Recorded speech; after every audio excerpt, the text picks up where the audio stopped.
So before we start, let's a small welcome for everyone. It's very important that we all meet on a very good note. This is our season 6 prelude. That is the fourth one. The fourth one will be done. Welcome, yeah, for everyone. It's very important that we all meet on a very good note. This is our season 6 prelude. That is the fourth one. Fourth one will be slow. Yeah. Is it echoing?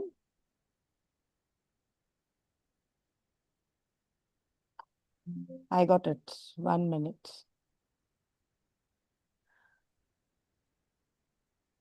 Uh, yeah. Okay. A lot of things going at the back end. So let us start today's evening on a very, very good note. Welcome, everyone. Good evening, good morning, good afternoon, from whichever part of the world you have joined us in. We all know that stories define us not by the tales we tell, but by the truths we carry within them. So today, I invite you all to travel with me into a world where stories breathe, speak, and shape who we become. So, once again, ladies and gentlemen, we all carry stories within us. Stories told by our families, stories by our society, and stories we whisper to ourselves. And these are the stories which make us what we are today. Some of the stories limit us, but some of the stories lift us up. But always the truth is there that we have to decide what we finally become with the stories we listen. So we are gathered here today to celebrate something far more powerful than we often realize, the simple act of telling a story.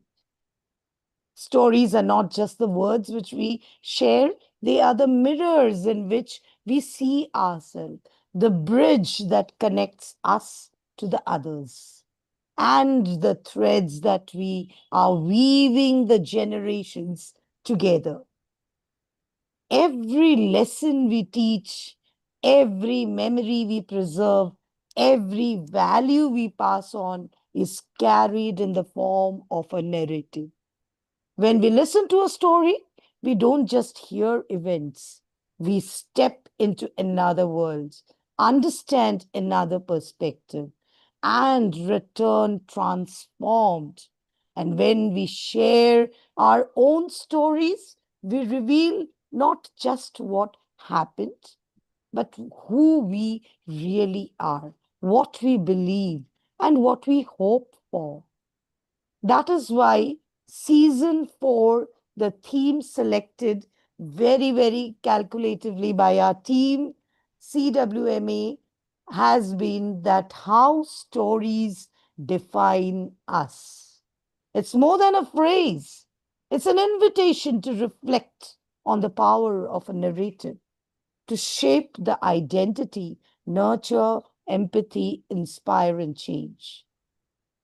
Today, we are going to honor the storytellers among us. So, those who have joined us across the globe, it's an honor for all of us. Today, we have 18 storytellers across the globe who are truly, truly admirable, eminent storytellers and achievers in their own field.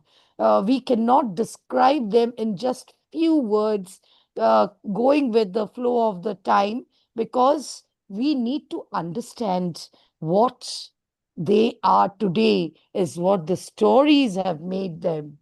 So they might be telling us stories from the folk tales, they might be quoting stories from their own events, wherever it is, but somehow the stories has really defined them, and that has made an impact. Today, I had decided, being the founder and the mentor of CWMA, I normally am behind some all of my students and give them the chance to speak. But somehow I felt today, because we have 18 storytellers, to again add on to something. I want to just listen to all the storytellers and again make my definition as a storyteller something more awesome and more bigger, and define my study of life to a different level. So, welcoming all the storytellers here, and those who couldn't join, maybe next year will be able to join in some more amazing storytellers across the globe from our country as well as abroad. And we'll try to make a different change altogether. So, with that impact, let us all start today's event with our first storyteller. I don't think we have Tony sir has joined us. No, not yet. So we'll move on to the next Queen Nadia. I don't think she has also joined. So it comes that we have our eminent speaker and storyteller joining us from India. It is none other than Ramendra Kumar, an award winning writer, storyteller, inspirational speaker, and a cancer warrior who has been inspiring the globe with his stories. He has created a devastational change in the world with his stories. People has been inspired, motivated, and not the least, he was here. He had shared his views even in the TEDx as a speaker. So let us hear it all from Ramendra. The next few minutes are all yours. Over to you, Ramendra Kumar. Thank you. Thank you for the lovely introduction. I'll be telling a personal story, a story of two women in my life. One who almost crushed me, and the other who resurrected me. First, the person who destroyed me almost, my mother. She was a beautiful, charismatic woman and a famous short story writer in Hindi. But she was completely self obsessed. She never had time for me. She was never like any normal mother, tucking me to bed, telling me stories, nursing me when I was ill. She was never ever there for me. I remember the first time when I went on stage, or any time when I went on stage to receive a prize, I would look back, and the only thing I could see was a empty seat. Even my birthdays were celebrated by the maidservant and my sister, and my mother would be conspicuous by her absence. She gave me wounds, and my entire childhood was defined by the trauma she inflicted. She left home when I was only 14 and leaving me and my father devastated. My father brought me up as a single parent. Cut to years later, 23rd October 1986 at 11:05, I had joined Rourkela Steel Plant, a Government of India undertaking in the state of Odisha, and I was asked to report to the director's room. When I entered, I saw a lady sitting there. She smiled and she said, "Are you a management trainee?" I said, "Yeah." She said, "My name is Madhvi." At that instant, I fell completely, totally, absolutely in love with her. And I thought, if this angel agrees to be mine, I would be the happiest person on planet Earth. It took me 7 seconds. It took her 7 months. She has always been a bit slow. When she confessed, she went to tell her parents who lived around 400, 500 kilometers in another city called Bhubaneswar. When she came back, she was in shambles. In the meanwhile, I had written to my father that I wanted to, then we didn't have email. So I had written to my father that I want to marry Madhavi. and he sent a telegram saying, "Congratulations and best wishes." And the other side, when Madhvi came back after meeting her parents, she was, like I said, a nervous wreck. She said, "My father has gone completely berserk. He says there's no question of you marrying Ramendra." So I asked why. He's not even seen me. He's not met me. So she said, you belong to the trader community, what we say in Hindi, Banya community, and we are Brahmins. So they are the top echelons, the topmost caste, and I was in the second rung. And she's from South India. Her mother tongue is Telugu. I'm a North Indian. My mother tongue is Hindi. So the difference was stark because by the standards of my of Madhavi. So he refused, and he resorted to emotional blackmail, and the entire family joined him. For 4 to 5 months, Madhavi struggled, tried to convince them. But the entire family said that if you marry Ramin, something will happen to your dad. He will have a stroke, and you'll have to carry that guilt and etc. and all. So she told me that I cannot get married to you. So I left the Rourkela where I was working, and came back to my native city, Hyderabad, and took up a job in a consultancy firm. After 6 months, I got a letter from her that whether I can come to Rourkela to meet her. I went back. She rushed into my arms and she said, "Let's get married." I said, "What about that death threat and all that, the stuff which was happening, that emotional blackmail?" She said, "It was only emotional blackmail. It was only a drama. Let's get married, and then I think I'm sure they'll come around eventually." Now, I didn't have a job. I mean, I was employed in Hyderabad. She was employed in Rourkela. I asked her, "What do we do?" So she said, "I'll resign and come to Hyderabad." Now, I knew that if she resigns and if she's estranged from her parents, the marriage will have too rocky a start. So I approached the management of Rourkela Steel Plant and requested them, "Can they take me back?" They said, "Okay, we'll take you back, but you'll have to restart. You'll have to rejoin." That means I would be junior to my beautiful wife, I mean, would be wife, by 2 years, and also my batchmates.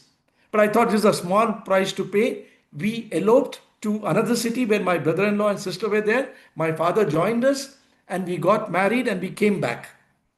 So, for the next 12 years, I had to face hell because this was 1988. Women's emancipation was still a word which was not even heard of much. And if a youngster is junior to his wife, who's beautiful, who's gorgeous, who's charming, then he's the biggest idiot on planet Earth. So I was subjected to a lot of ridicule. In one of the meetings, a very senior officer said, "Condolences to Ramin and congratulations to him." So somebody asked why.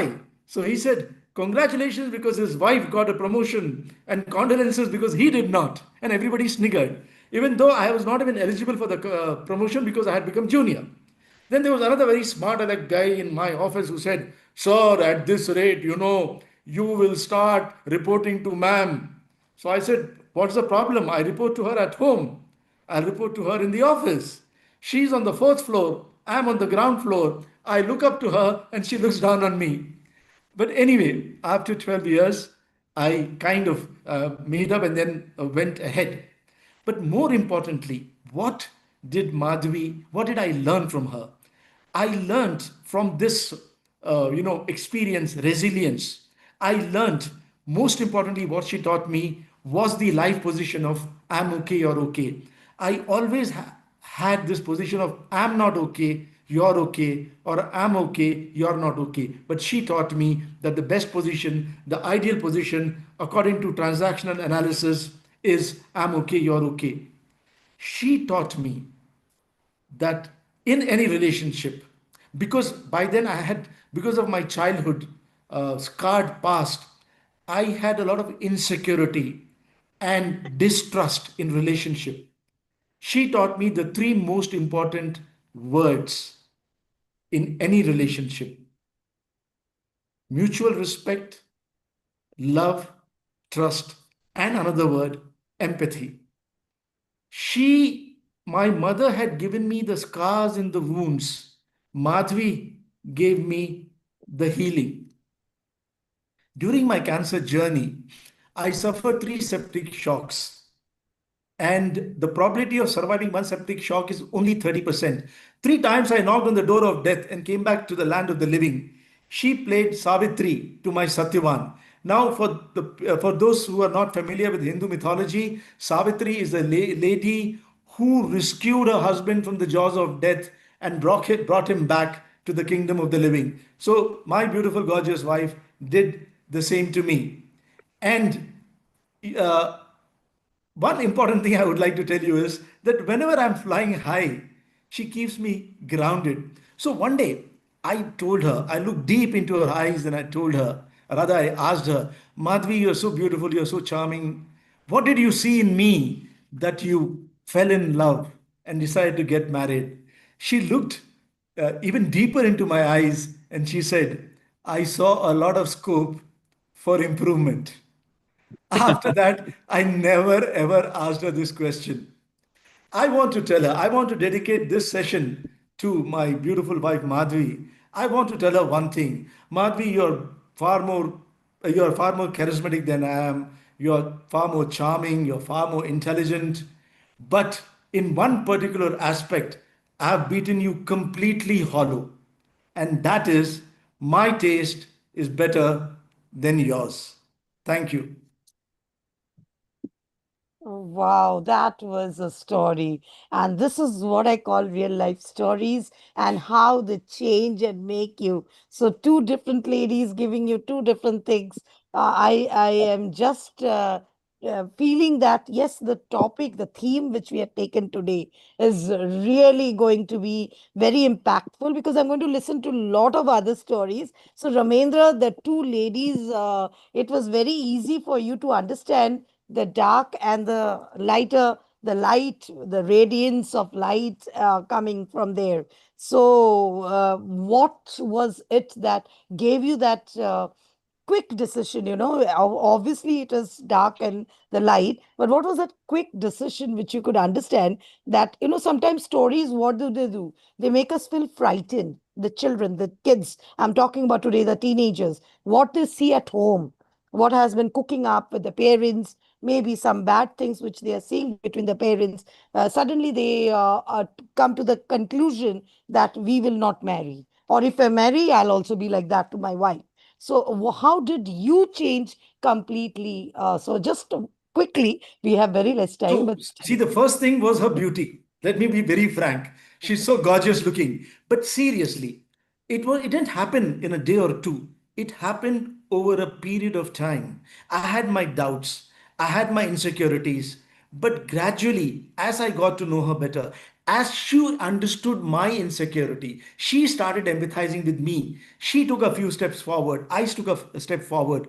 And it was a gradual process over a period of time that we really understood each other, and I could realize that there is far more to a woman than just one aspect of being narcissistic or selfish.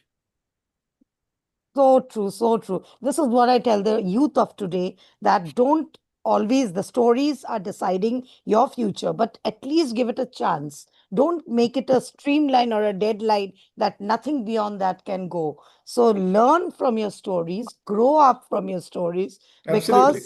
because the stories will change your future. So thank you so much. On that note, a little thank you from our team for Ramendra. Obviously, we know that he is a great storyteller and impactful too. So, just a small token of love from our side. If I can share it properly. Yeah, I think it's Thank done. you. That's so beautiful. As beautiful as my wife. Congratulations. Thank you so much for giving us your time. Thank That you. Thank you. that really is matter. It makes a lot of difference for us. So thank Thank you you. so much. Without wasting much time, I'll move on with my. Though I want every storyteller to come and join in a podcast series separately because we want to listen and listen more from you. But since we have a lot of storytellers today, so I'll just quickly move on to our next storyteller. Tony sir was our first, but since he joined late, so we had already started. But yes, of course, now I'll be taking you in. So, a small, of course, I know that to each of the storytellers today who have joined us, dear audience, who is watching us live and who has joined us here, even in our Zoom meet, that I can keep on talking about them, books after books, about their achievements, about their impactful journey. But since the time calls us, so I'll just tell you a little bit in short about Tony Sir, who is has a published author of 10 books, over 800 articles, a yoga teacher, and storyteller. Of course, everyone knows him with that. The radio presenter of Talking Stories, East London Radio, number one, the number one radio show of all the stories and storytelling. 44,000 listeners across 87 countries. And Tony travels across the world, writing, collecting, telling stories. And this has taken him to 84 towns and cities outside on the UK, from America to Korea, and the next year, Greece, Israel, and Mongolia. So we welcome you, Tony Sir, the father of storytelling, to our platform of CWMA. And the next 8 minutes is all yours. Tony Sir, over to you.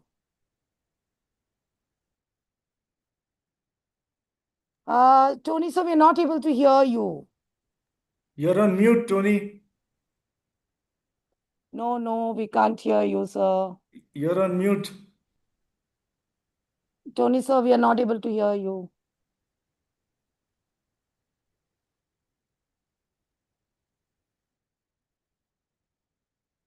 No, no, no, sir. No, still no. Is it with me or others? Can you all hear? Then maybe it's my problem. No No, one no, can we hear, can't. right? We can't hear. Yeah, yeah. Sir, please. We are not able to hear you. No, not yet. We can see you, but we are not able to hear you.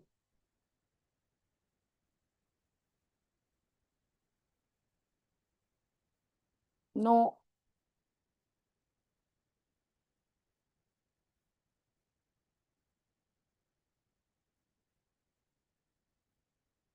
That's okay. Audio. Yes, yes, You can yes. hear me now. Yes, sir. Yes, sir. Yeah, good to go. Yes, sir. Sorry, I'm late, and I'm happy to catch Ramendra before. Oh, yeah, he's my favorite storyteller at the moment. He's my favorite storyteller. Thank you. I like Thank him. you.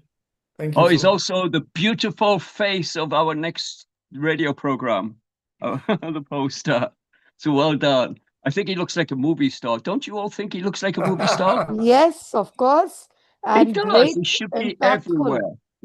Yes, he should be everywhere. Wherever all your Bollywood stars go, they should have Ramendra there too. He's better looking than all of them, really, and more Wow. talented. And more talented. Thank you for having me, Rachana. I like being on your show, Professor. You've already introduced me, etc. I'm just so happy to be among so many illustrious storytellers. Manet's there. I can see, oh, she's a genius.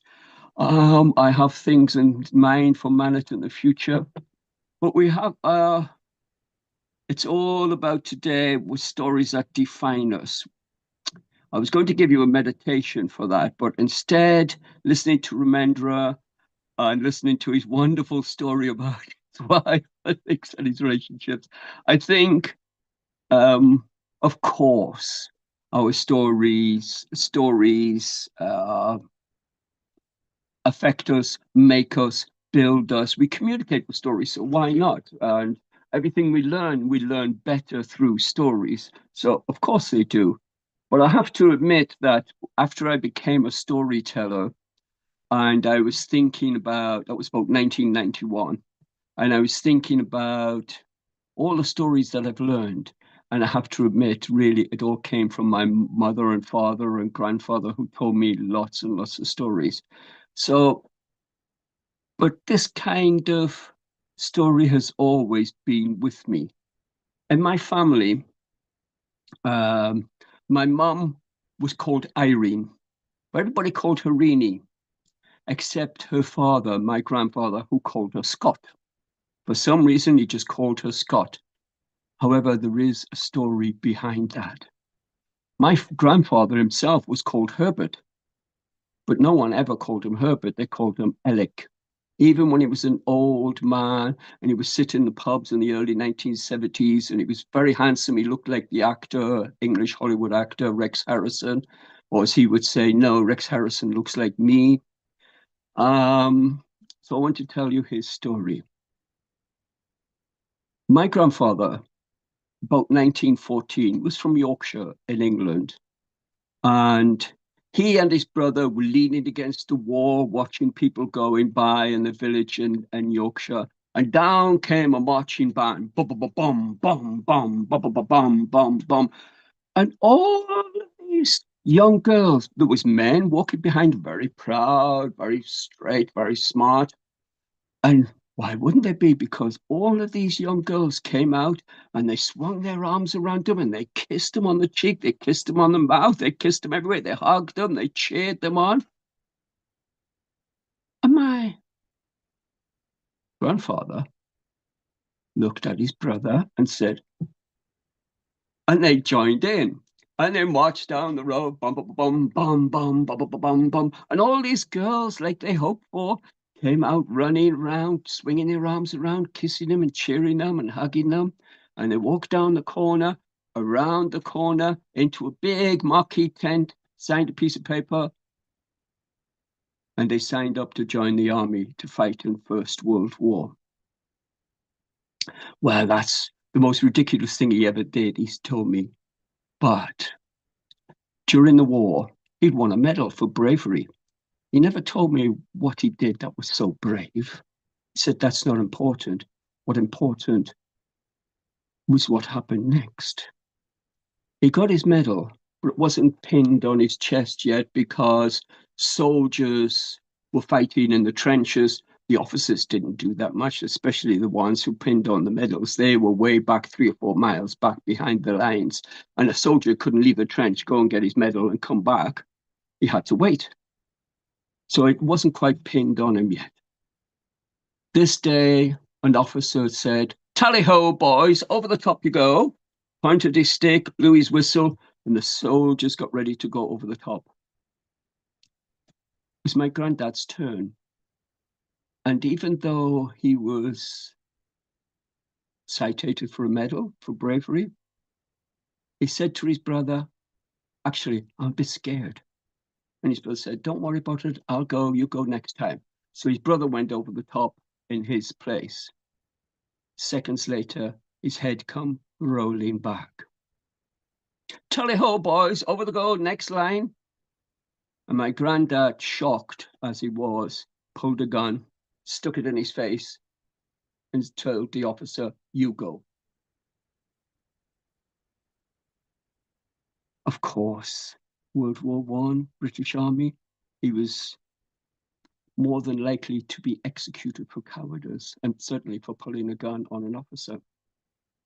But it was near the end of the war, and the officers in the British Army were just learning about shell shock, and he knew what had just happened to his brother.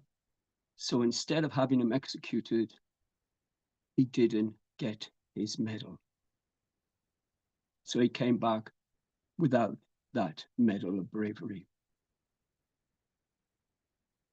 And why he was called Alec? That was his brother. No one ever called him Herbert again. He was always called Alec in honor of his brother. And that's the kind of stories I grew up with. And that's what made me a storyteller. And my name is Toto, though everybody knows me as Tony, but everybody calls me Toto. And there is a story behind that one day I'll tell you. Thank you. Thank you so much, Toto. So should I say Toto? Tony? No, that story is going to excite us more. But yes, a lovely rendition from your side, and to know about something which is really always keeps on changing our thought process, the mind. That why didn't it happen? Why didn't it occur? So this story is always going to reflect about our past and give us that situation which we can overcome again and again, bringing in a new day to come across. And the thought process also changes along with that. So, thank you so much, Tony, though you joined in late. But still, we are happy to have you. We know you're very busy, and Yeah, with I've got some. yoga nowadays coming up, which is very important. But still, you always make it a point to join us and bless us with your presence, rather, I should say, because you have been promoting so many storytellers across the globe as the presenter of London Radio, including many of my students too. They got a chance to, telecast their stories, and they are motivated more and more. They all want to see Tony sir now. So someday we'll surely invite you to India so that my students can see you in person. Hopefully, it will happen very soon. So, a small Of token course. of love from our side will just present the screen.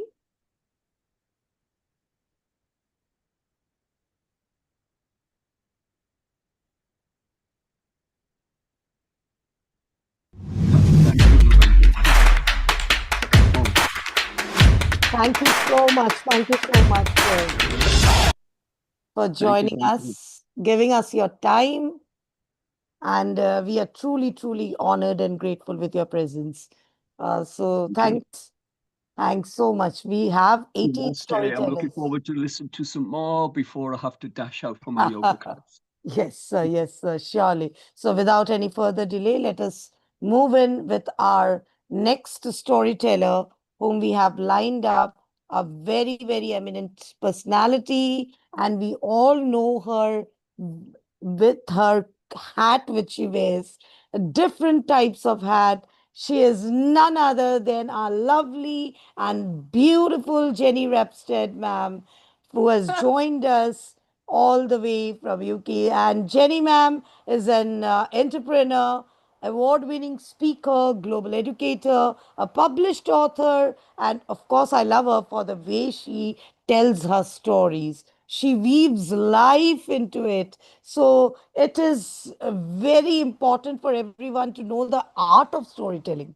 Stories are there, ample stories from the north, stories from the south, stories from across the globe, but the way you present it, so it's none other than Jenny Rapstead with a beautiful smile and a wonderful hat. We welcome you, Jenny ma'am, with your lovely story. So the next 8 minutes is all yours. Well, thank you for that wonderful introduction. I'm very grateful. Do I have a good sound level for everybody? Can you hear me good? Okay, Yes, great. ma'am, perfect. This is one of my favorite stories. It is titled In Those Old Lettuce Fields Back Home. This won a Stark Tinkham Writing Award from Purdue University Northwest, graduate level nonfiction, and I'm very happy to share it with you today. Here we go. In those old lettuce fields back home. I grew up in Salinas, California. Salinas is the home of world famous author John Steinbeck and iceberg lettuce. The rich soil of the Salinas Valley grows 90% of the iceberg lettuce consumed in the United States. In fact, Steinbeck wrote about the development of the lettuce industry in Salinas in his famous novel, East of Eden. When I lived there from 1952 to mid 1966, 537 Crescent Way was a modest little house in a friendly neighborhood immediately adjacent to the lettuce fields of E. E. Hardin and Company. Naturally, my three brothers and I, and all our friends from the neighborhood, liked to play in the lettuce fields. We would play cowboys and Indians, wagon train, or sometimes we just run up and down the rows. Sometimes we'd pick a young head of lettuce, peel back the large outer leaf, and eat the small little head like any child would eat an apple they had picked in an orchard. Of course, every now and then we would encounter somebody from Hardin Farms. Usually we would see a pickup truck come barreling down the dirt service road, dust flying behind the wheels, come to a stop. The foreman would jump out and say, "You kids, clear on out of here. This is not a playground." And sometimes I'd feel bold and I'd say, "You're mean. I'm going to tell my mama on you." Which, of course, I never did because my mother told us a dozen times, "You children stay out of the fields." Salinas was a good place to grow up. My old house offered safety, sanctuary, and a place to belong. Be they ever so humble, our childhood homes are very special. They're where we grew up, learned to be who we are. They are full of memories, milestones, and rites of passage. When I was 5 years old, I learned about the power of electricity in that house. One day it occurred to me that the distance between the tines of a tweezer and the holes in the electrical wall outlet were exactly the same. I decided to test my theory. It went something like this. My mother went, "Why did you do that? What in the world would possess you to do that?" I said, "I don't know. I'm 5. What does possess mean?" Growing up, that was one of my mother's favorite questions. What would possess you to do that? My answer was always the same. I don't know. When I was 10, I had a fear of heights. I climbed up on the roof of our little house and then I was too afraid to come down. I started yelling, "Help! Help!" My mother came running outside. She saw me up there and she said, "You, come down from there this instant." And I said, "I can't come down. I'm too scared." Mom said, "If I have to come up there after you, you're going to get a licking." And I said, "Well, if I'm going to get a licking, I might as well stay up here my whole life." A neighbor heard the commotion and came running with a ladder and rescued me. When I got down, my mother was vexed. She said, "What were you doing up there in the first place?" And I'm crying, "I don't know. I guess I was possessed." I learned how to cook in that house. My mother was a nurse. She worked the 3 to 11 shift at the hospital, Salinas Valley Memorial Hospital, and I often cooked supper for my 3 brothers. I called my culinary creations casseroles. My brothers called them UFOs, unidentified food objects. I remember one night I woke up my brother. I said, "Monty, Monty, I think there are burglars in the kitchen. I think they're eating that stew I made tonight." My brother said, "So what? As long as they don't die in the house." I learned to love to read in that house. I'd find a quiet place and read stories about all the exciting places in the world I wanted to visit. I found myself comparing Salinas to other cities in the US and Europe. About the age of 12, I had concluded that Salinas was a one-horse burg. I told myself, when I'm old enough, I'm out of here. As it happened, 3 days after I graduated from high school, my mother moved our family 2,000 miles away to New Orleans, Louisiana. It was ironic. After all those years of telling myself how much I wanted to leave Salinas and that I was out of here, when the time came to go, I didn't want to. Since leaving Salinas, I've lived in 5 cities in 5 different states and 4 cities in 3 foreign countries. But whenever I think of home, I think of my brothers and I growing up at 537 Crescent Way. Novelist Thomas Wolfe once wrote, "You can't go back home again, back home to your childhood, back home to those places in the country." Well, I say, you can go back. It's just that someone else is living there now. Another generation of children is creating their own memories at 537 Crescent Way in those old lettuce fields back home.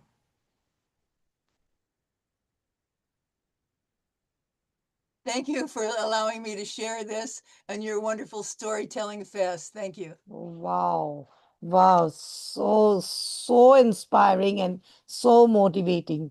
So motivating. And just if we have little time, would just love to ask that, ma'am, the way you said that the past always keep on inspiring and motivating us. So do you think the history of the generations, do they try to influence the future, maybe possibly the teenagers? I always want to ask questions because that's how I teach my students with stories. So, do you think that the history of the past will change certain minds, and how do they want to regenerate it? How should they go about it? Because they have become violent now, the youth today, by looking Mhm. at the generation, and when we talk to them, they say that even in the future, that time they were been praised, they were been celebrated because they were violent, and now you always give us punishment when we always try to speak out what we want.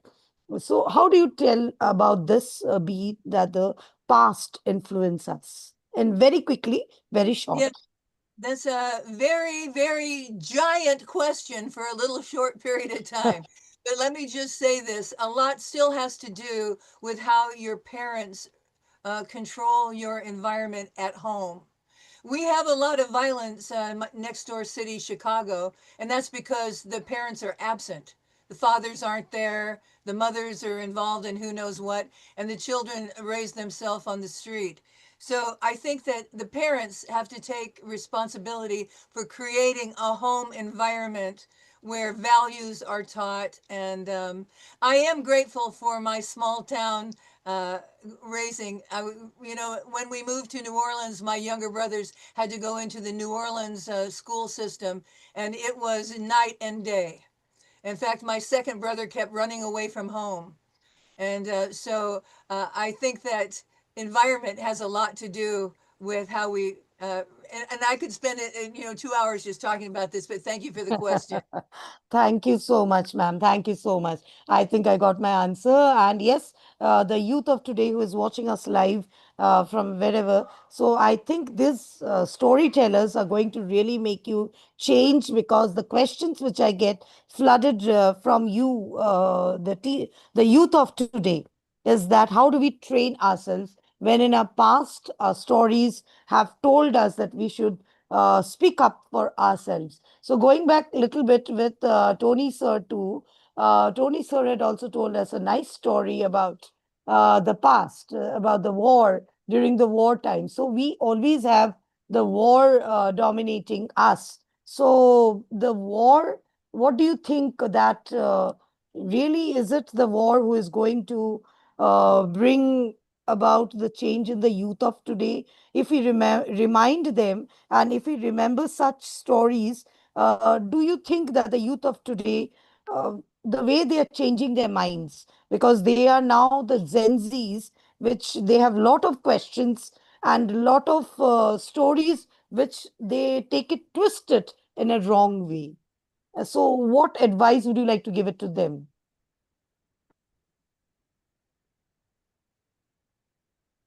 Tony sir is there?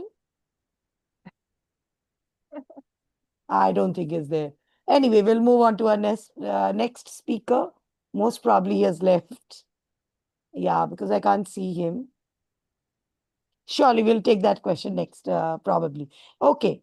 So a small token of love for Jenny ma'am from our side. Obviously, we know we cannot do anything much great, but yes, a small token of love from our side. We'll just try to share my screen for Jenny ma'am. Just a few. Yeah.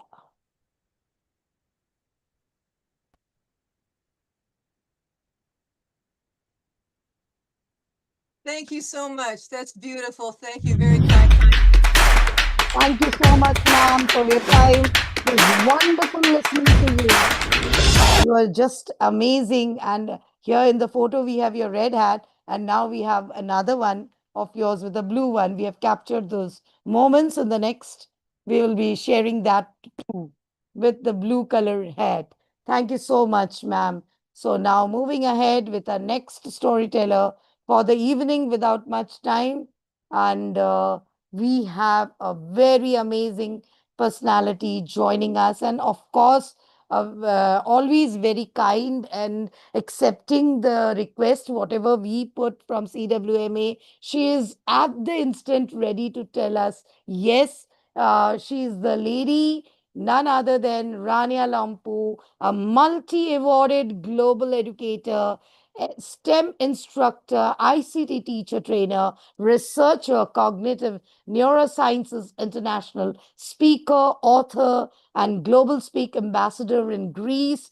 Currently, she's working in the Greek Ministry of Education at the Directorate of Educational Technology and Innovation, where she writes STEM projects for Greek schools, and she's also the STEM instructor of Greek Astronomy and Space Company, and of course, a great storyteller to couple it up all with, because she makes an impact for her students with her stories. And today she has joined us in CWMA's platform to enrich all of us with her experience and how the stories define us. So I leave you with just one question. What story is shaping you? To all the audience, before listening to Rania ma'am, please decide what is that story that is shaping you. So, Rania ma'am, over to you. The next 8 minutes is all yours. Thank you. Thank you so much. Good afternoon here from Greece, from Athens. It's my pleasure to welcome you all, me too, to this International Storytelling Festival. I would like to extend my heartfelt congratulations to CWMA Institute of Skill Development, and of course, to warmly thank you, Dr. Rachana.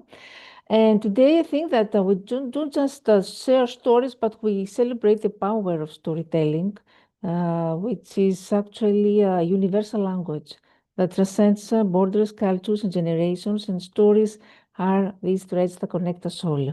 Because they entertain, they inspire, they teach us lessons that stay with us after the last word spoken.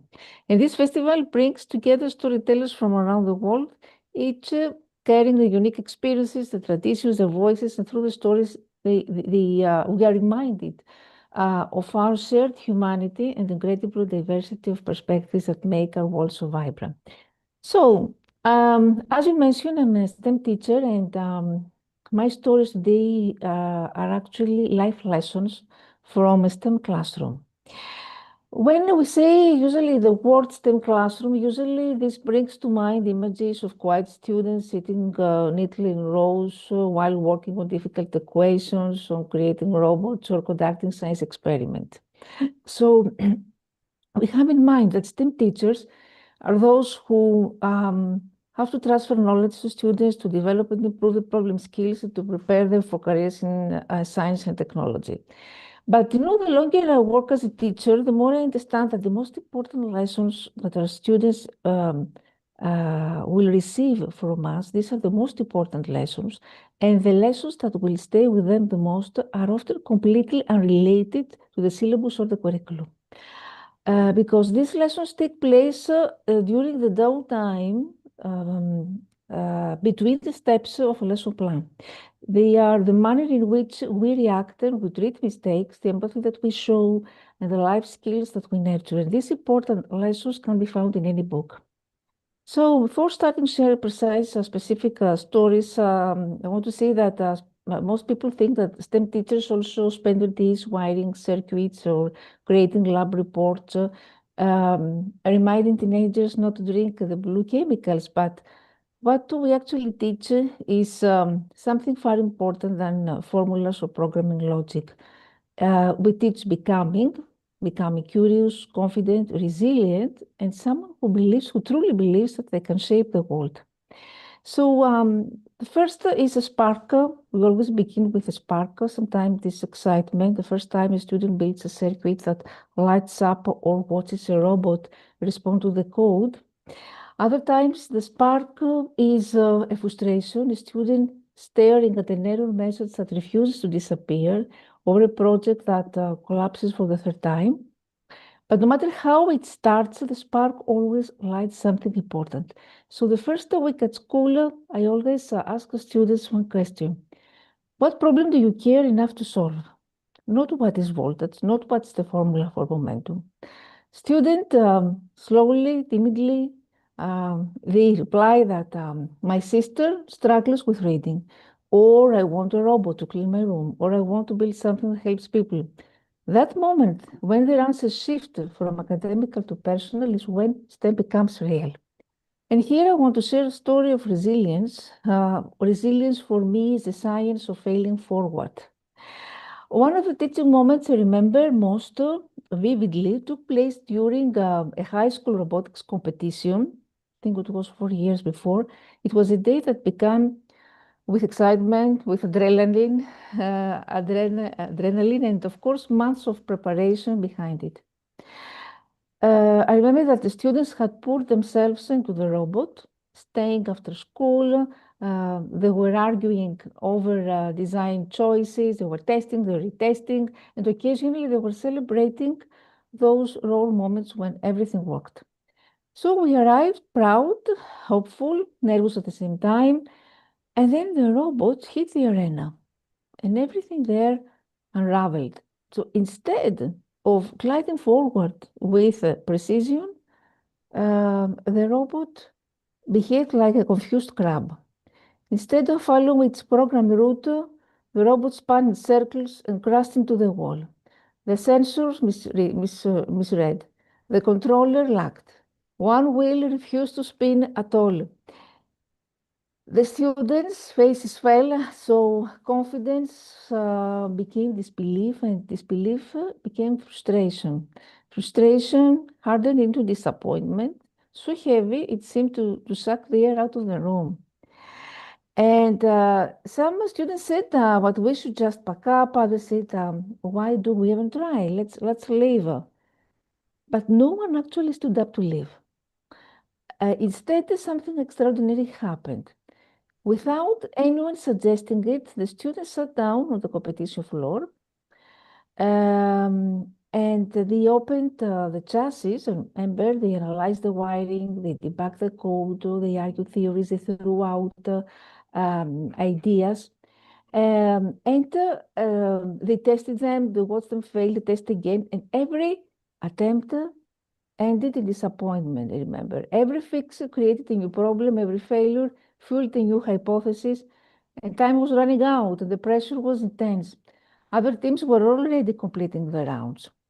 But my fuses refused to quit.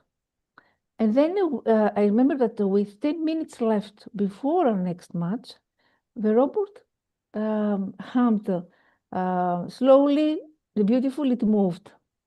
And straight line, it was more controlled, more cooperative. And the students, of course, they were very, very happy. They weren't celebrating the robot, they were celebrating themselves, their teamwork, their persistence, their refusal to surrender to frustration. That moment changed the way I teach forever, because resilience isn't a vocabulary word or a poster on a wall. It's what happens when students choose courage in the face of failure. Failure in STEM is not the opposite of success, it's the pathway to it. So I tell my students often that in science there is no such thing as failure, there are only iterations. And when students truly learn that failure is feedback, that mistakes are necessary parts, the setbacks are part of the process, they stop fearing challenges. They begin to lean into them, they analyze instead of avoiding, they try again instead of giving up. And sometimes those breakthroughs come with only 10 minutes left on the clock, as I shared in my story. Back at school, something changed after this competition. After this, the students approach every challenge differently. When we had, for example, a broken circuit, students grabbed multimeters and started testing. If the code was filled with errors, the students laughed, they handed bags like detectives. When we had a 3D printer which collapsed halfway, they said, okay, what can we do to modify it and to make it stronger? So the classroom after this experience became a laboratory of courage, a place where mistakes weren't embarrassing, they were expected, resilience grew quietly, one student, I remember he was testing a solar powered charger, then accidentally sent smoke into the air. Everyone backed away, but he looked at me and said, I broke it, didn't I? And I said, no, you discovered one more way that doesn't work. That means that you are closer. Um, that is, he tried again and again in that is STEM. So over the years, I've realized something that STEM teachers don't teach content, we teach mindset. We teach students to tinker, to imagine, to experiment, to collaborate, to question, to persist. We teach them what being wrong is not a flaw, it's the beginning of understanding. And perhaps more importantly, we teach them that they matter. Their ideas matter, their curiosity matters, their ability to try again matters. And there was one student who entered my class believing that he was bad at school. Usually this boy avoided eye contact. He refused to participate. But one day I saw him wandering over the robotics table, and something happened. He stayed there. He started tinkering. He asked questions, and within weeks, he was designing mechanism with a quiet intensity that I rarely see. And one afternoon, after a successful test, he turned to me and he said, why didn't anyone tell me that I was good at something? So I told him that you've always been good at something, you just needed the tools to see it. Years later, he wrote to me from college where he was studying mechanical engineering. So robotics didn't just give him a skill, it gave him an identity. And STEM isn't just by the robot on the table. It's just by the confidence in the student holding the controller. It's not about producing perfect machines. It's about producing young people who trust themselves with challenges. So the legacy of a STEM teacher is that teaching can feel chaotic, exhausting, unpredictable. Yes, of course, but every day it feels meaningful. And whenever anyone asks why to STEM, I tell them that STEM is not about science. It's about becoming the kind of person who believes that they can make a difference. And every year, I watch students become exactly that, one iteration at a time. Thank you very much for this great opportunity you gave me to share my teaching experience. Thank you. Thank you so much, ma'am. Thank you so much. It was a wonderful way of presenting stories, how stories define us. Obviously, it is the stories which you told. It's not STEM is not only about science, it's about how we make a difference in the whole world. Especially, you told how your students got influenced with you. So it's a wonderful way. So, ma'am, just very quickly, I'm just taking one question if possible. I don't want to waste the time. But yes, very quickly, that ma'am, how could you tell the students, the youth of today, that you need to get influenced with the technologies or with the stories that weave the technologies? Yes, as I mentioned before, science, for example, is it or technology itself isn't our main goal. The goal is to let students navigate the complex world of technology and to use it wisely, responsibly through iterations. I would say that stories here are a source of inspiration. If you watch, my story is very common. For example, if you watch any team when you're doing robotics, you can see all the things that I mentioned before. Stories of students, young people who overcome challenges, who achieve success, or they can make difference, and this can motivate other students to set goals and pursue them. And stories that can teach, for example, courage or empathy, or stories that can help develop critical thinking, because STEM it's about how to use your critical thinking and also use storytelling as a tool to influence others. Students can also use stories to influence peers. through Yes. blogs, through videos, through social media. So a compelling personal story or anecdote can inspire action or change perspectives. The power of social media is very big. So stories influence Super. students by motivating them, by shaping their values, by exposing them to new ideas, and giving them tools to influence others. The key is critical engagement and not just consuming stories, but reflecting on their message. And of course, wise use of AI, of artificial intelligence.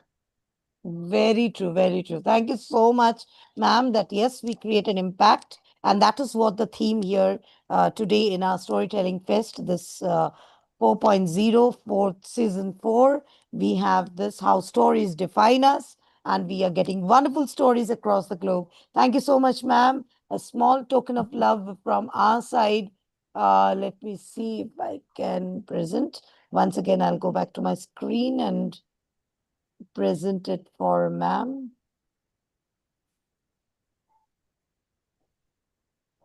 Sh- 2 minutes. Yes. Thank you so much, ma'am, for giving your.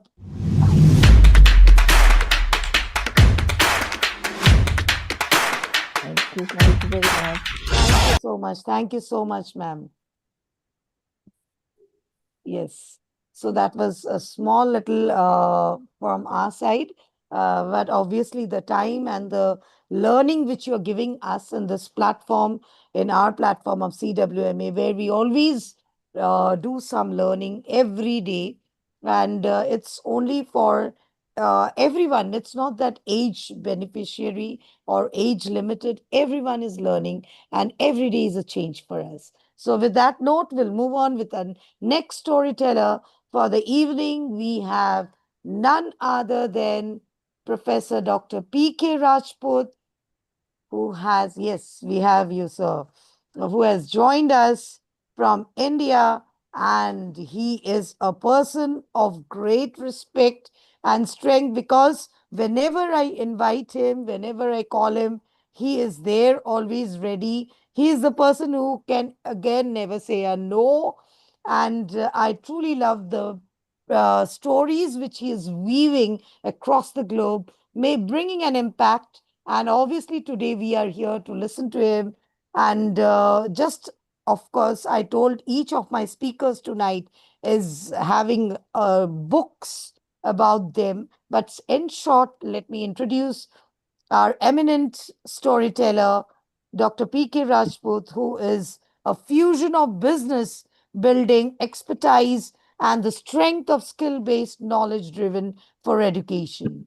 4 decades, 42 years of distinguished corporate experience, culminating in the role of Senior Vice President and Vertical Head Sales and Marketing at Cadila Pharmaceuticals, a premier Indian multinational, and led pan India operations and international businesses across 25 countries while handed a multi core business. So, we welcome you, sir, to the platform of CWME with your story today. Enlighten us. How does story brings a change in you? And we are eager to listen to your story tonight. So the next 8 minutes is all yours, sir. Over to you. Thank you so much, Dr. Professor Rachana ma'am. I'm traveling because I'm in your Bombay city, but I went to Bhiwandi. There was some function was there, and I'm going to mind little of the disturbance. So please bear with me. Right. Sure, Hope sure, we sure. will to me. Very, very good evening to all the great people from entire the world. Very happy to listen the story of Dr. Rania Lampu, right, to whom we really admire, and all the wonderful people. And we really admire to be a part of your platform where we learned a lot from many of the great personalities and luminaries. Today you have put the thing stories. So I personally feel that the story don't define us because they are famous. I always say that the stories define us because they are unique. And every person is having a story. Because the story they show us the person we were afraid to become, right? The dream we almost buried, the courage we thought we lost. And we remember that always what we want to become, that was very thing. Because story does not need a book, it just needs a voice. And sometimes that voice is our own. That's why he said that every person is having their own story, and a person entire life is like a book. The stories define us because they are not because they have been written, but because they are live inside in our heart, in our mind. We are made of the stories we tell, the stories we hear, stories we believe, stories we pass on. And the most powerful story we ever hold is the one that whispers, start again. Why to wait? Start again, which is very, very important. Why to give a pause? Right, this is very important. Let me tell you, my story is on the passion, perseverance, grit, and gratitude. The four things are there, right? And how? Because my passion was to build a community to elevate the human suffering.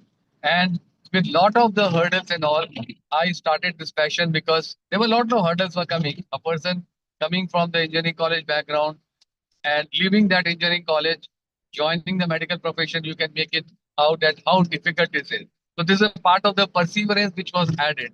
The passion was there that I have to elevate the human suffering. When I talk about the grit, the resilience, that in spite of all the hurdles, right? How to overcome the hurdles, how to make the things happen, and what is there in the mind to become something very different. So education was one of the things which I was continuing the things, and learning was the other thing which has already added lot many things in my journey of 42 years, and now actually it is 44th year started, right? And still I, as a learner, I keep on learning. So that is a part of the story which is important. Then the last point I like to hear, I put it here, gratitude, because whatever we want to become in our life or whatever we are, gratitude is very important. We must be giving thanks to any person and every person in the life who has contributed either to build or either to push. I will not say either to pull, because pull is a negative word, but some people are there who always try to push us. So if I start putting the gratitude to them, then they are the real people who can make a difference in our life. So that story, personal own story, is such a big story where we can say that we have seen the hurdles, but that hurdles has become an opportunity to us. And in that particular opportunity, we came out and we are able to put it here on this great platform. And a story is, it is like a not a dream, it is a life which is important. So the life which we have lead, with that particular life, we can inspire, we can encourage the people who listen, that yes, you everybody is capable of writing their own story. Nobody can say no, I can't write the story. Pick up the pen, keep your eyes closed, think how the journey you traveled or we traveled here. Everybody has become a successful person. Maybe the amount of success is different, but yes, success is a success. Then you start thinking about it, keeping your eyes closed. Automatically, the pen will start penning it down, and you will be able to say, "Oh my God, how I started my journey, and how I'm able to reach to this position, and my dream is." That is going to help and inspire so many people, which is there. So storytelling is a beautiful way of putting yourself in front of the people. Storytelling is another beautiful way to encourage the audience. Storytelling is again one of the beautiful way to to break the ice amongst the people who really want to understand and listen. So that is all I can say on this great platform. Thank you so much, Professor Rashama, for giving me this opportunity. Sorry, lot of noise is there. I'm cutting it short. Hope you will not mind it. Thank you. Thank you so much, sir. I know when you make a promise, you always do it, fulfill it, devoid of any other problems which is going across. You just make it a point, and that is the positive attitude. Obviously, that too is also something which inspires and motivates us. Of course, as you rightly said, that stories, how could stories define us only? But yes, we are way beyond that. We are we can say that every day, every single learning, if we look around, is a learning for all of us. So it's not necessary that it can be only speculated to stories. Exclusively, we can cater on to every single thing, every single, even the flower, even the glass, even the, you can say, the door, the window, the outside traffic which we are seeing. It is inspiring us, it is giving us that perspective. So, sir, do you feel, very quickly, again, I'm just taking in one small question, Just a small little reciprocation about your story, which you told just now, the thoughts which has been culminating in my mind about the youth of today. So, what message would you like to give to the youth of today? Should they be vigilant around what is happening and make it, embark it in their goal for their life? 100% because today I can say the youth have lot of potential. Earlier also potential was there, but today they have lot of the opportunity apart from the potential. So they must be seeing that how they can make their career. They should be focused. They should be seeing that yes, what the career goals are to be achieved. They should not be diminishing themselves with the social media in the negative way. Social media should be able to help them to build their life, their career.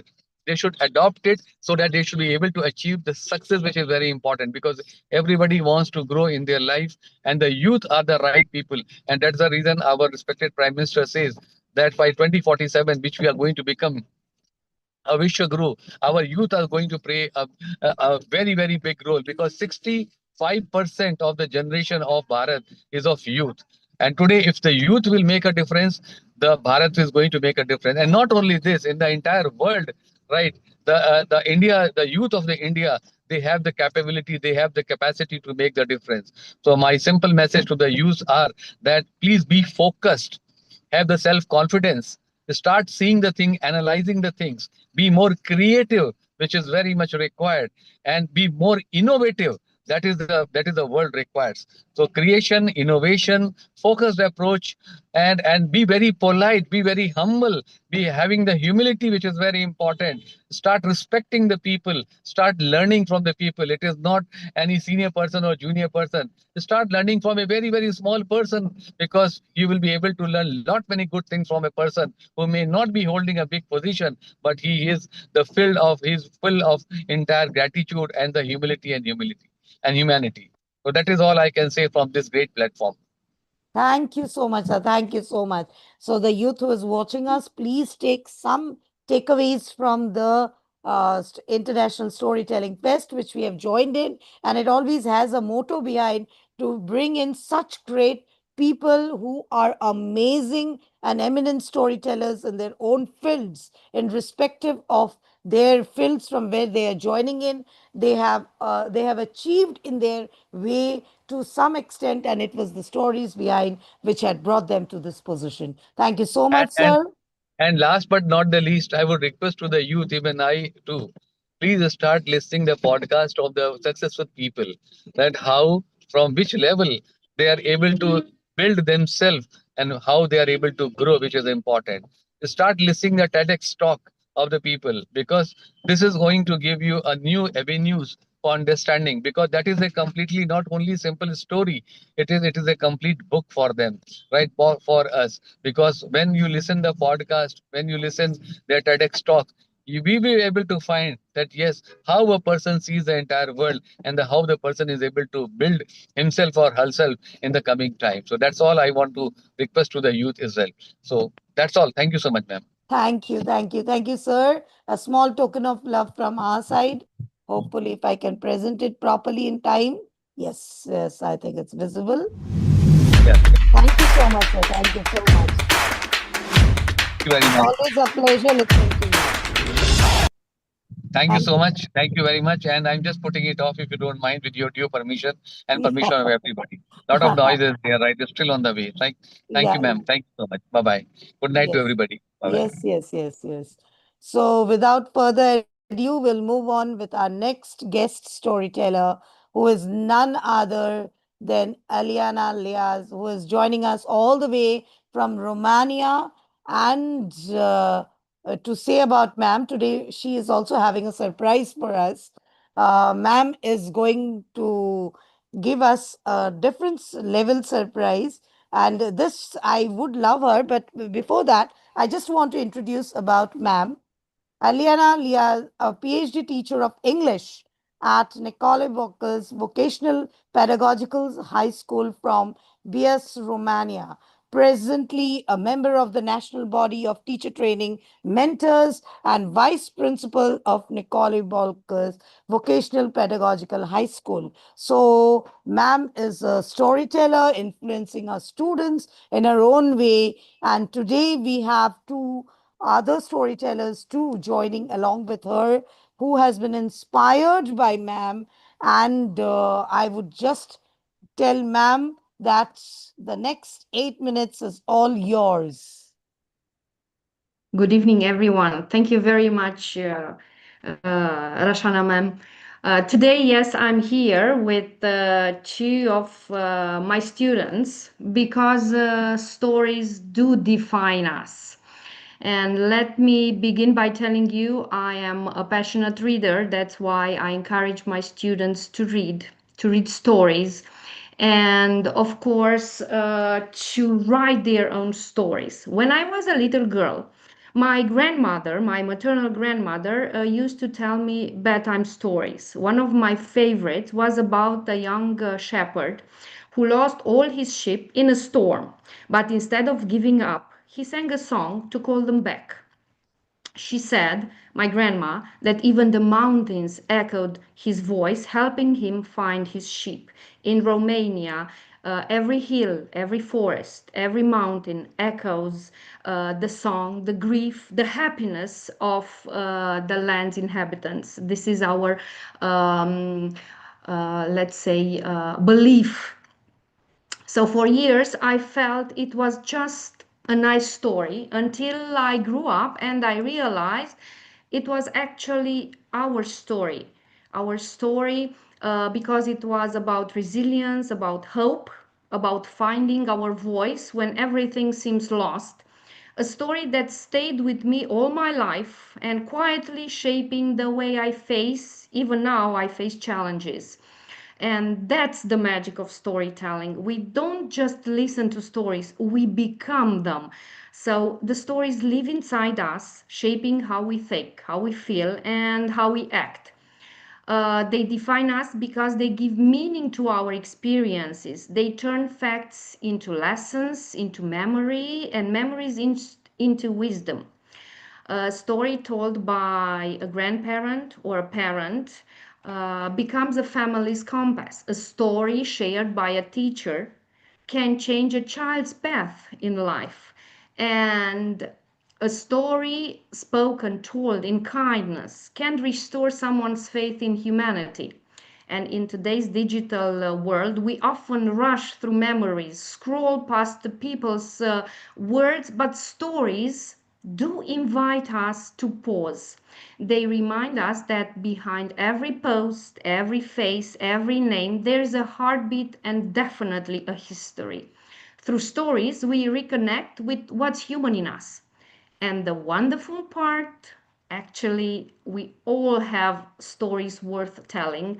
We don't need to be famous or extraordinary. We just need to be honest, honest with ourselves, honest with our listeners. Because when we tell our story, when you tell your story, you give someone else the courage to tell theirs. So, as we were all listening and are going to listen to all the voices in this festival, we have to remember that stories are not only about where we come from, they're also about where we're going. And every time we share them, we build a bridge. And today, we are building a strong one. And definitely, we are going to continue building a strong bridge. And because stories do define us and shape our personality, I want to bring to life two short fragments written by two of my amazing students, Adelina and Armina. They are in the 11th grade. They are studying to become preschool teacher or primary school teachers. So they are going to decide soon. And Adelina is going to read a paragraph, a speech delivered by one of the characters in her novel. The title is To All the Black Swans, and the story follows the lives of a group of teenage outcasts as they investigate their quiet city's biggest mystery. As they analyze documents and police reports together, they learn that what true friendship, means, and discover who they really are in a world that asks them to fit in. And Armina, the second paragraph, um, her work is called Time Wanderer, and she's going to write either a comic book or a short story on the title. And the main plot is about a soul that wanders through time, living so many lives and always remembering the memories from all the other past lives. So now I want to ask Adelina first to read her short fragment, and then it's Armina's turn. Adelina? Yes. Okay, she's with us. I know. Thank you. Please. It all starts with a desire to stand out, to overcome the hardships that shape your image in their eyes. After a while, you realize that it will only turn you into an outcast, and you'll never be able to fit in. Every word is as complex as the intricate patterns on a grandiose building. They'll never appreciate that uniqueness, bottling up their emotions and putting on a facade, a predetermined personality for the whole world to see. They call themselves birds of a feather, but only because their feathers are painted in the same shade of gray. After years of bleaching their true colors, there's nothing left of their original personality. It doesn't bother them, as their only goal in life is to fit the mold. They follow expectations and rules without questioning them, and they've forgotten the value of art. They can't sense the despair, anguish, or pure excitement that shines through the verses of a poem. They don't understand why some anonymous writers would risk their lives to blatantly express their controversial opinions in an essay. As if suffering from alexithymia, they are oblivious to the depth of human emotions. The monotone structure of school subjects, the curiosity of each lesson, and the aim to erase individuality.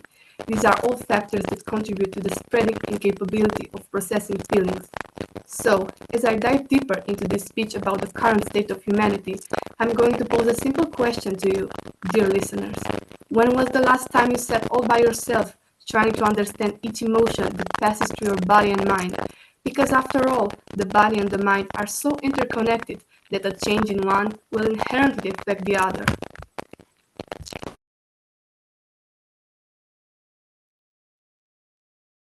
Thank you. This was Adelina's short story. And Armina.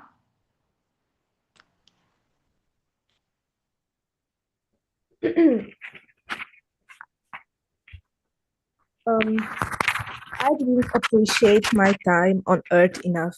I couldn't preserve everything I wanted to preserve. I failed my mission, I failed my goal. That's why I'm doing this. I want to protect the world and everything I love from it. I want my friends to live long enough to say that they're satisfied with themselves. I'm setting the hate aside for this moment. Back then, all of you were always by my side. We had our fights, we had our disagreements, but communication destroyed them all. I used to hate school, but the fact that we finally managed to get over our past problems and be the friends we always were gave me a little bit of hope. The seed of hope that was buried that day, the small fragment of our past which kept us tied together, that's what connected us. And now, even centuries later, even after we were separated numerous times, I could never be happier and more willing to save you again.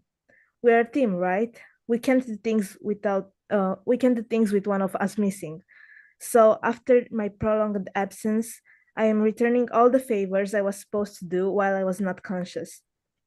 I learned that a normal life can be lived in any era, even even if it, even if this futuristic and distant world is weird. Thanks to you, I accommodated faster than I thought.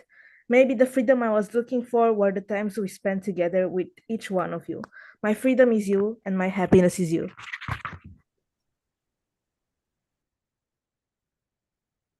Thank you, Armina.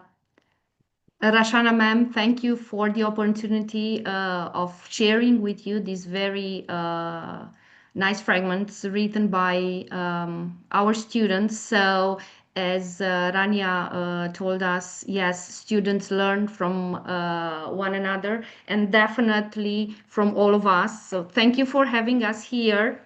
Thank you Yes, again. yes. Thank you so much, Aliana ma'am. That is why I said there was a surprise for everyone, that how the youth are learning from the story. And being teachers, being educators, we have always given stories, and these stories have built up the youth of today, the generation. So requesting all the youth to learn from the stories which has always inspired you and motivated you. Thank you so much. It was so wonderful to see you along with your students. And it's lovely. I would be loving them to join Adelina and Floria more to join in our events. More such events will be coming up. I'll request your ma'am to give you permission to join us in our platform, because that was superb. That was brilliant. Thank you so much, ma'am. Thank you. Thank you for bringing your students in and enlightening us and our platform.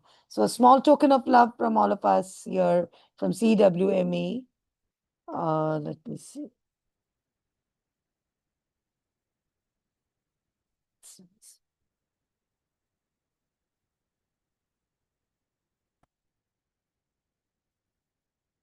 Yes.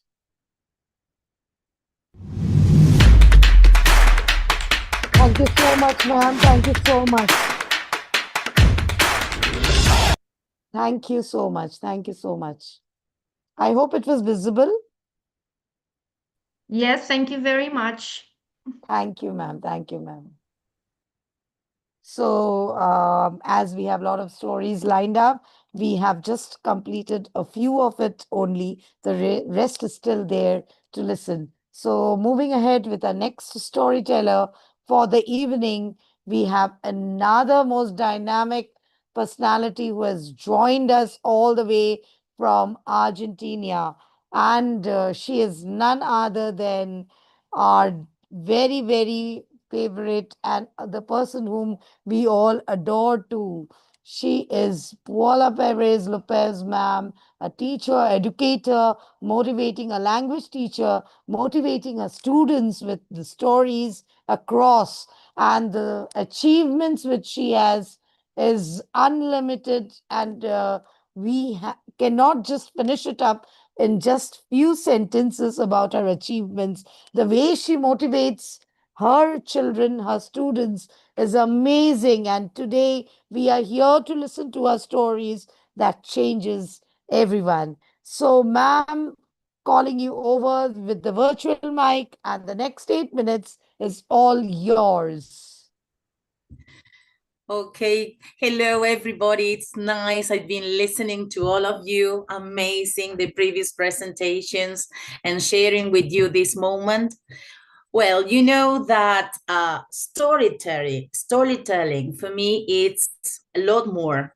When I started my career as a teacher, I have been a reader all my life. So I love reading stories since I was very little in my house. You know that during summer holidays, it's very hot here in Mendoza where I live. It's like 47, 45 degrees. So during the nap, everybody take a rest. And I didn't like to do that when I was a child. So my mother and my aunt, that is a teacher, bought me books to read. So I got that passion for reading because I read all my summer holidays during nap time. And I love reading, and I, as a teacher, try to influence my students to learn to read, to understand, to see a little bit more in every single story, in every single word, or in every image that you can have from a story. But you know what? As a teacher, I love working with literature and teaching them how to read, how to understand, how to interpret different things in a story. But then my personal life came into my professional life. I became an adopted mother. and a president of a civil association for the adoption of children and adolescents here in Mendoza. And when I became an adopted mother, my children's stories changed my life. They were the breaking point in my life, not only as a teacher, but also as a mother. And as a teacher, I realized how important stories were, how important and how they impact each other with their words, with their messages and feelings. You know what? I'm a witness of how stories can change people's life. In my association, we work for the right to children to live and to have a family. So the most important work and the most important part of my association is when we have events where adopted families and children, adopted children, tell their stories and their experiences, and they share with us. So you know that because when people listen to those stories, they truly change their mind. You know that when we talk about children and we talk about certain situations, there are some prejudice, there are some fears, there are some doubts about becoming an adopted family. And these stories, and I can tell you for real, inspire a lot of people. So I have read many books that has to do with literature, with famous writers that have an impact in my life, in my way of seeing life. But I can tell you that stories change life, that they can truly change people's mindset and people prejudice and limit and limited thoughts and ideas. They can truly go into the heart and change someone's life. So I think that whenever we are teachers, whenever we are in our classrooms, we are made up of stories. We all have stories. Stories from our parents, from our ancestors, from our grandparents, from our country, from our town. And we have many things, many stories to tell about. So whenever we want to make a change in any aspect of our lives, I think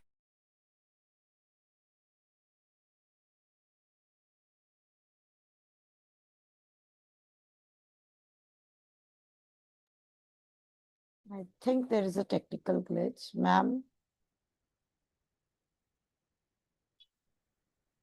Yeah. our children at home, in our town, the possibility to share their stories, to tell their ideas, to give their point of view, to tell their experiences, so you can change from the experience and you have an effect on the rest of the society.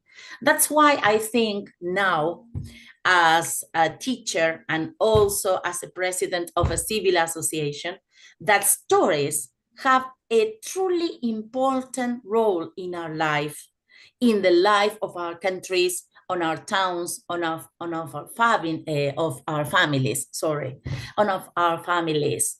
Because when we share stories, we give legacy to something, maybe to a message, maybe to an idea, maybe to an action, maybe to feelings and emotions. And that's important, that we can share the experience, the knowledge, the wisdom of the story, the message of the story, in order to become better, in order to improve, in order to do the same, but to inspire. And in that way, we are going to create change makers in any aspect of our society. So I think that stories truly can change people's life, and they are a lot more than stories.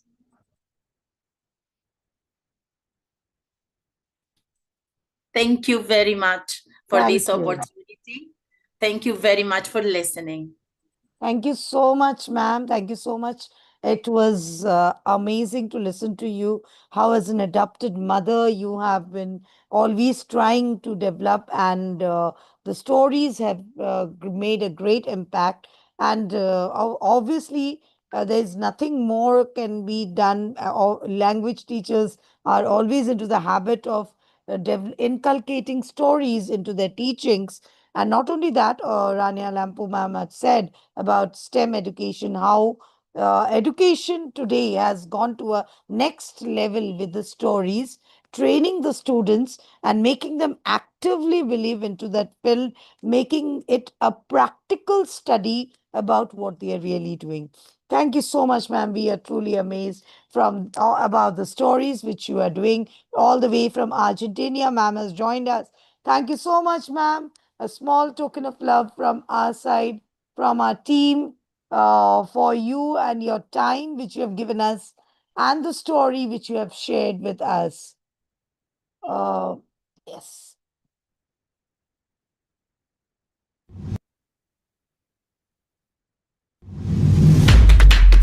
Thank you so much, ma'am. Thank you so much.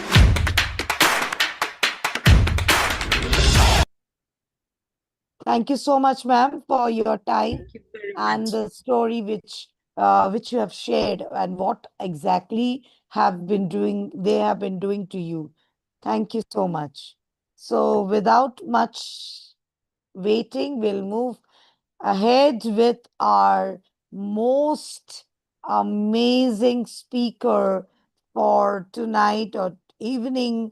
We have along with us none other than, obviously, it is Professor Mike Littman. And I want to keep on saying about him. He's the person with full of energy, and when he speaks, he brings that radiance in his figure, in his speech, in his stories. So, just obviously to introduce about him, I am no one to tell about him much, but still, I have to. If I don't, then obviously I will not be doing my work. As the host for the evening, he has his achievements embarked in that pedestal and working with several people across the globe. He is an epitome, path breaking, and groundbreaking entrepreneur, having capitulated Mike's International to unprecedented heights as its visionary president, founder, and CEO. He is joining us from the Mike Versity, and he is the CEO of Mike's International. Mike Versity, Mike's intellectual prowess is simply off the charts, having earned him unprecedented 39 honorary doctorate degrees from esteemed institutions worldwide, which is a testament to his status as a thought leader, as an extraordinary, as a highly sought after speaker, trainer, and coach. Mike has empowered staggering 500 million individuals from 109 nationalities, having an incredible mark on the global landscape that will be etched in the annals of history of posterity.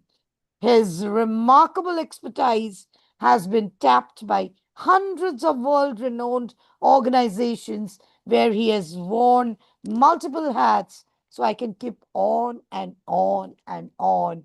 But today we are here, Mark Sir, to listen to you about the story behind making you the person who you are. So the next 8 minutes is all yours, Mike Sir. Over to you. Really appreciated for this amazing, breathtaking, and the groundbreaking introduction. You really made my day, not just a day. You just really, really, really made my life with this amazing introduction. Yes, likewise, everyone is contributing really at the top-notch level in this beautiful, beautiful galaxies in this event. So I have a perspective about the stories because I grew up with stories, and everyone grew up with stories. I was just looking here, like, more than 18 people, like they are connected on this Zoom in this beautiful webinar, in this beautiful podcast. So I can see there are the 18 top stories that they are representing on this beautiful day, on this beautiful event, including the Johnny and Jelena, Alina, and Rachana, like all the greatest people. They're really contributing at the top notch, and they're really playing a pivotal role, like to make people inspired. So I also grew up with a story. Everyone is a story out of here. So the biggest fear, what I could see in my last 1 decade, the biggest fear in our life is to share your personal story, to share your life stories, to share your failure story. Yes, this is what really holding people back, and people are seriously unable to share the story. And a lot of stories they are untold. A lot of stories they are on average. A lot of stories they are not yet explored by the people. And that's what not really helping humanity and this universe to go on to the next level consciousness, because we all are stories. We all are the legacies, and we all are the continuity of some story. So we are born to share our story. We all are born to make a splash, to make a dent on this globe by sharing our story. You are a story. I am a story. I have a question that who are you in your story? We all are stories. And the biggest fear is to share your story. In the United States, the 13th October is an amazing day when people share their failure stories. And I could see, I was just scrolling and I could learn the greatest thing. What was that greatest thing? What was that thing like what could hold the people back, and why people could not grow in their life? Why people could not get the success? Because I every day I talk to the corporate people and the business people, and I discuss different kind of law that can help them really to grow up in their life and to expect something bigger and out of the world in their life. I want to tell you, the last top 1,000 unsuccessful business people and the failure story happened in the world. The major reason was because they were the half-hearted. They were not sure like they would be successful. They were not idealizing. They were not really looking forward for such bigger success. So that's what the foundation where you expect. So this is about idealization. This is about expectation. This is about how do you see your life in the future. We all are stories. One day we all were hypnotized by some story. We knew a lot of stories. We could learn a lot of stories. We could listen a lot of stories. We've been reading a lot of stories. Every day we are going through a lot of stories. But what one story could hypnotize you? What one story could tell you, hey, stop it. This is the moment you really need to take care. This is the moment where you have to take steps. Yes. I also grew up with my mom's story. I listened a lot of stories, but one day I was hypnotized. One day my mom asked me, and before this, I want to tell you one beautiful law, the law of expectation. That's a beautiful law. Why? Because we all are growing up with some expectation.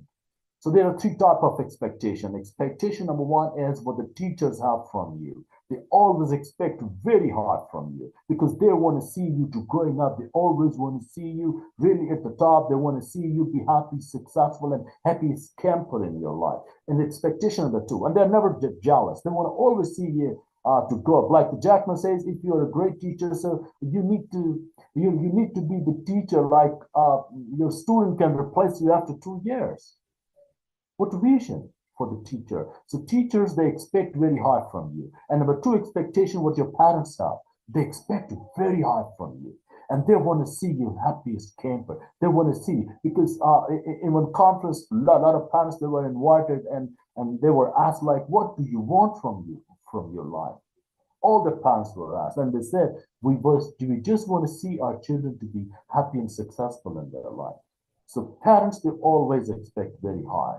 And expectation number three is what you have from yourself. And you get it, you are born to expect it very high from yourself. So there are three types of expectation. What could help me to grow in my life with the help of my mom. My mom always said, hey, Mike, you're gonna be the biggest success. Mike, you're gonna be the biggest success. I couldn't believe that.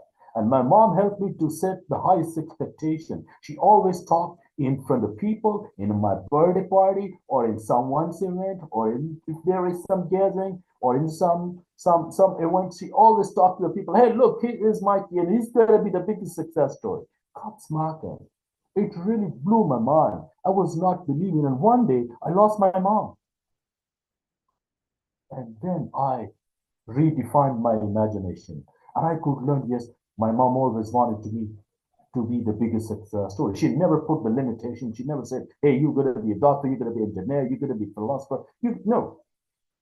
She never put in a limitation, and she always helped me to expect very high. And she always helped me to say something positive things like, hey, my son's gonna be the biggest success. And one day I believe in that story.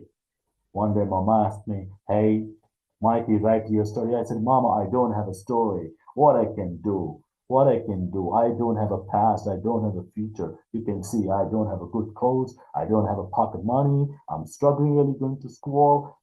What kind of story? Mama said, hey, I want you to dream your story. I want you to imagine your story. I want you to write your story. Just write it down.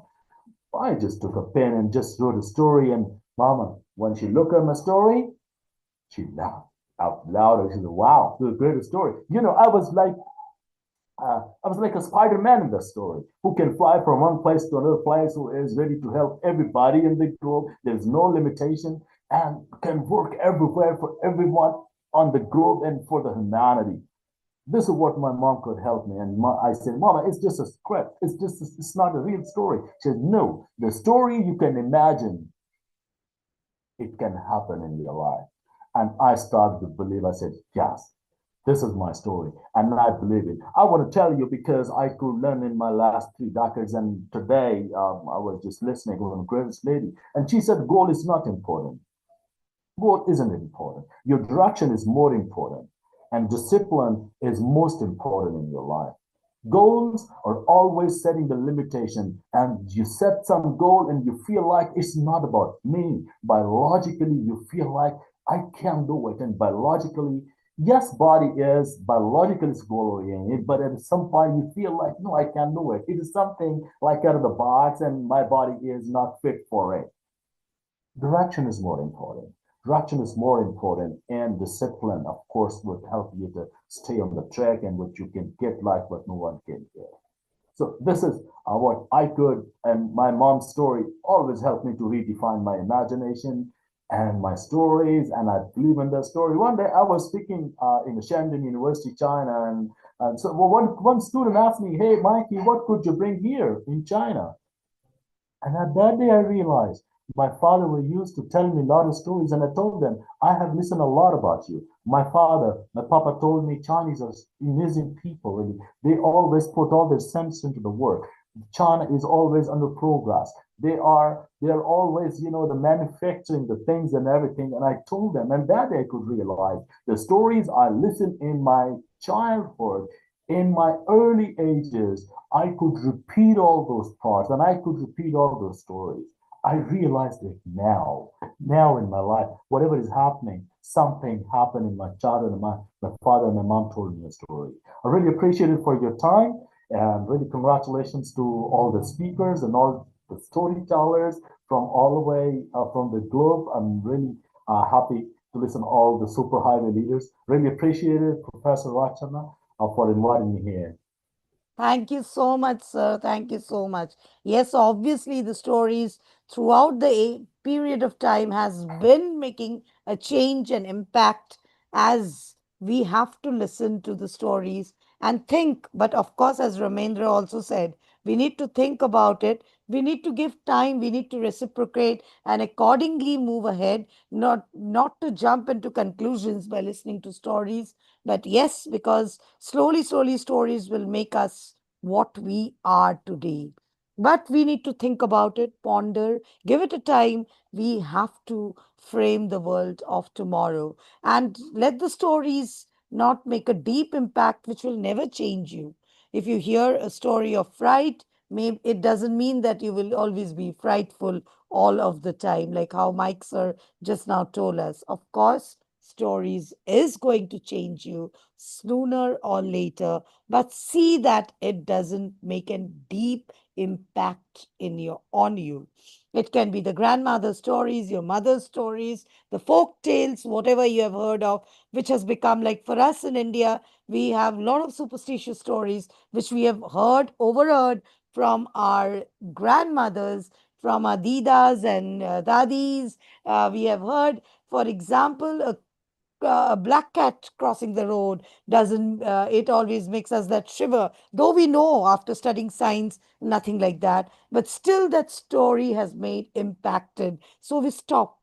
Then again, putting sindoors, Really appreciate it. it tells us that after marriage, a woman must have sindoor on the forehead. We know nothing happens like that, but still that belief has come in because that story which was told, Savitri Satyavan, and it goes on and on and on. See that the stories don't change your lives. Stories should inspire, should motivate you, but not change you completely. Thank you so much, Really Mike, appreciate it. sir, for that lovely sharing from your side, and a small token of love from our side too for you.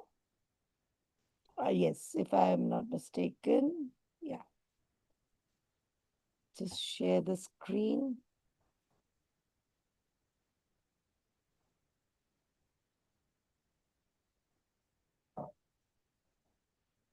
Yeah, I hope it's visible to everyone.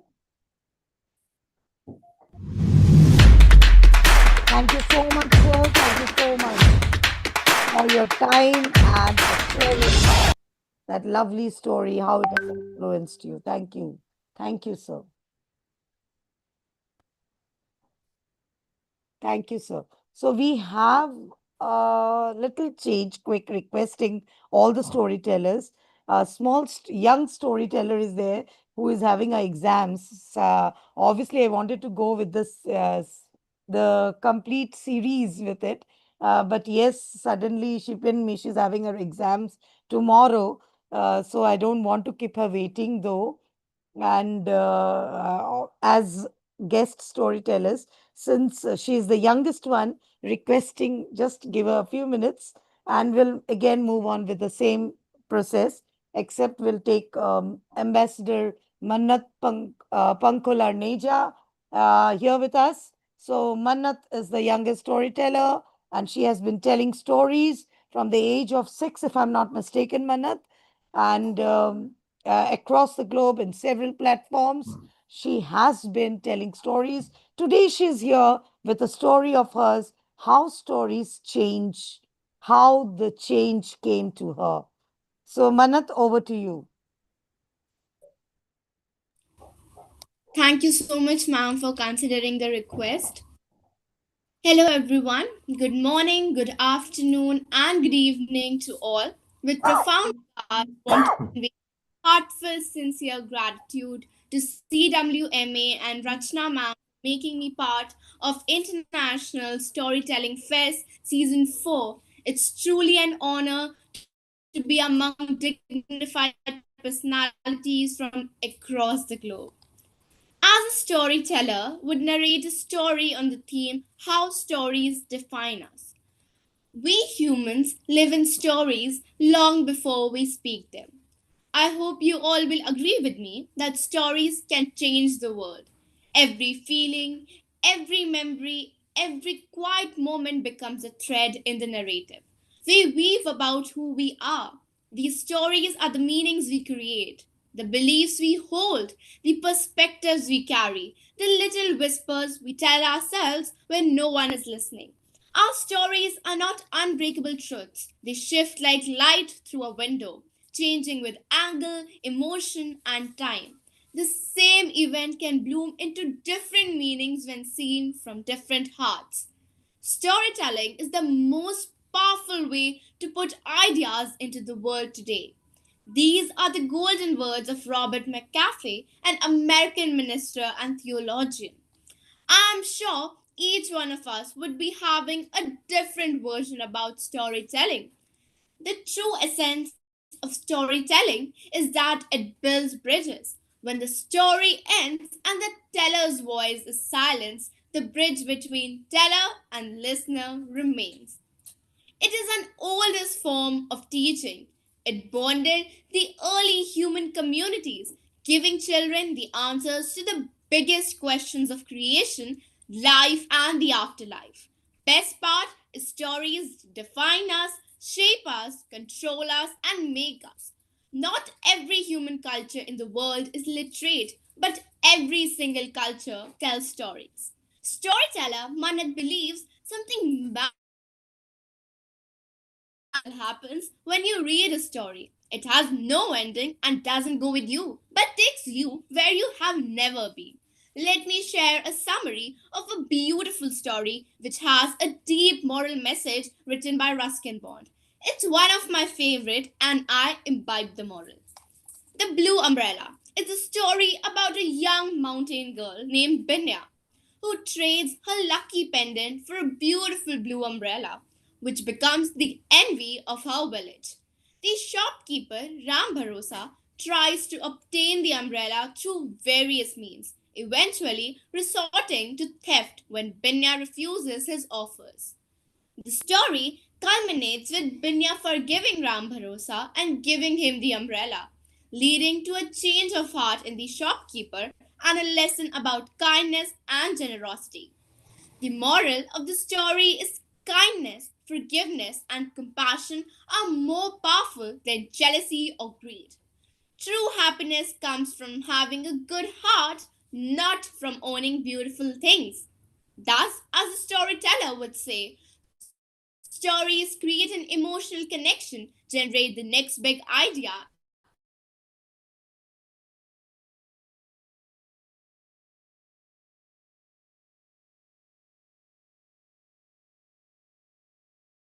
and keep us moving forward. Stories are more powerful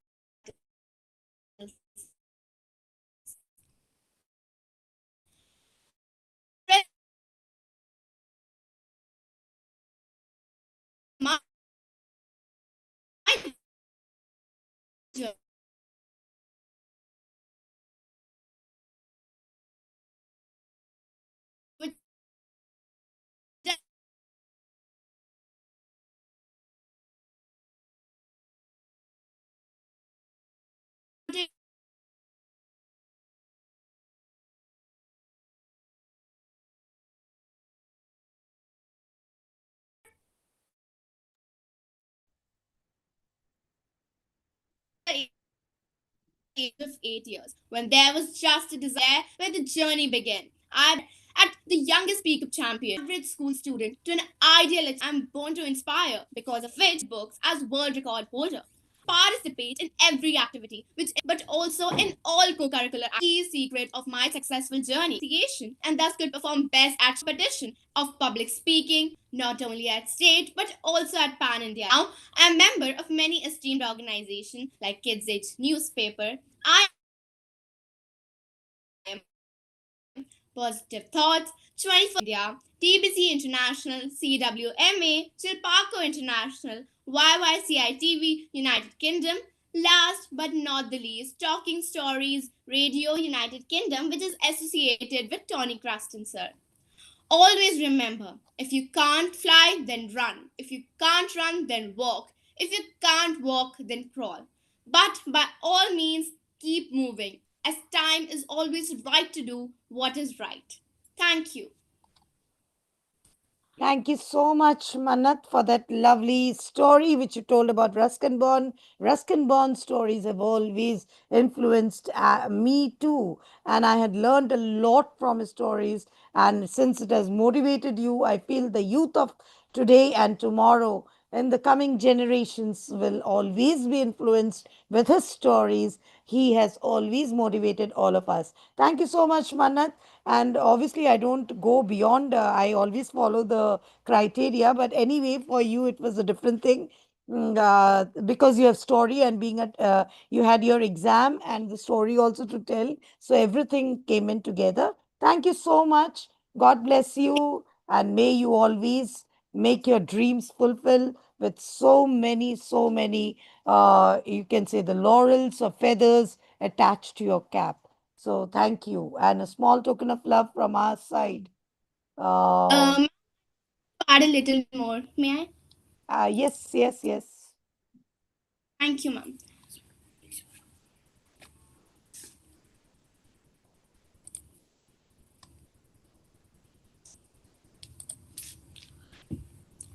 I just wanted to add that I'm a published author as I'm associated with Bree Books and Scholastic. And I wrap up by saying the secret of success is to be ready when opportunity comes. So always be prepared to do hard work and always be prepared to learn from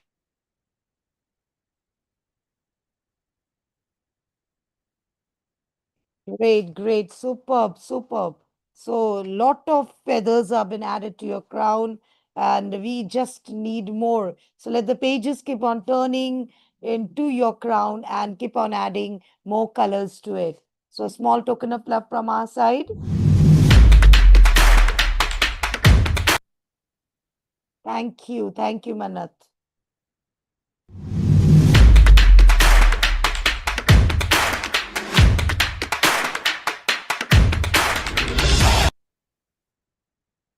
Yes. So we'll move. I think Manat had some disturbance, or I couldn't understand.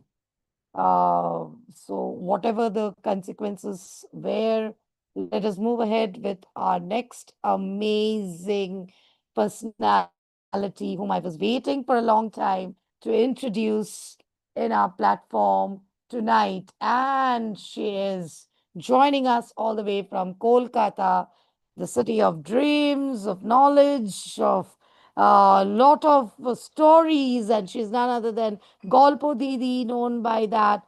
And as she defines herself, she is the Didi who is telling stories, and Golpo is the stories. So Golpo Didi. So I'm just awestruck listening to all her stories and the bag of stories which she carries wherever she goes across the country. And now adding to her name, she's also a TEDx speaker. And welcoming you to our platform, Priyanka Chatterjee, the queen of golpos and stories. We are eager to know from you how stories stage you. So over to you, Priyanka Chatterjee. Since I'm a storyteller, whatever I try to tell, I'll try to tell it through a story.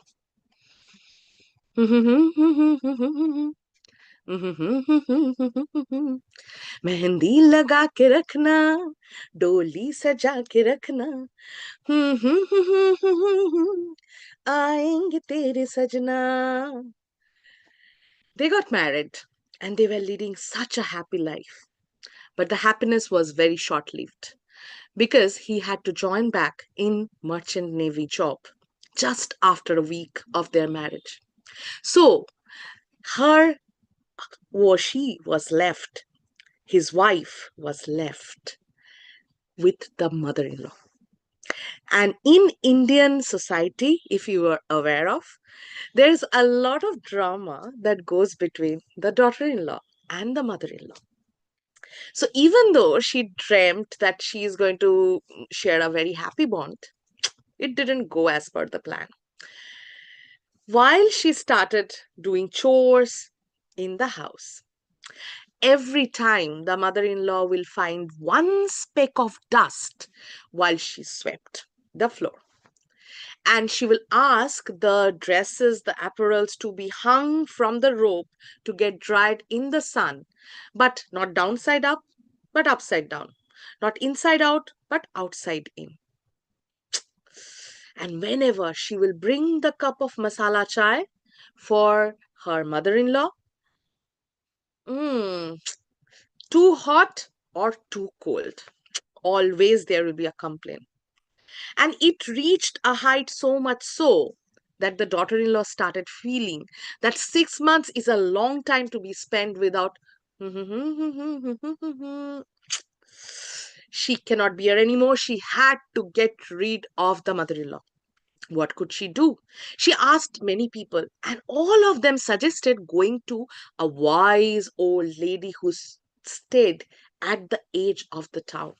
So there she was, in front of the wise old lady, skeptical whether she can really help her.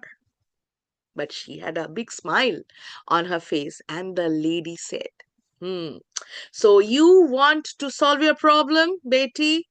Aha, I see that. Your mother-in-law is your problem. And she took a bottle that was full of beige color, crystal clear oil. Massage this well on the body of your mother-in-law. And when this bottle finishes, come back to me. Your problem will be solved. Really? Thank you, Mataji. And she rushed back home. And that day, she swept the floor without any speck of dust. She hung the clothes inside out and upside down. And she brought the chai neither too hot nor too cold, so that the mother-in-law is happy. Sasuma, I have something for you.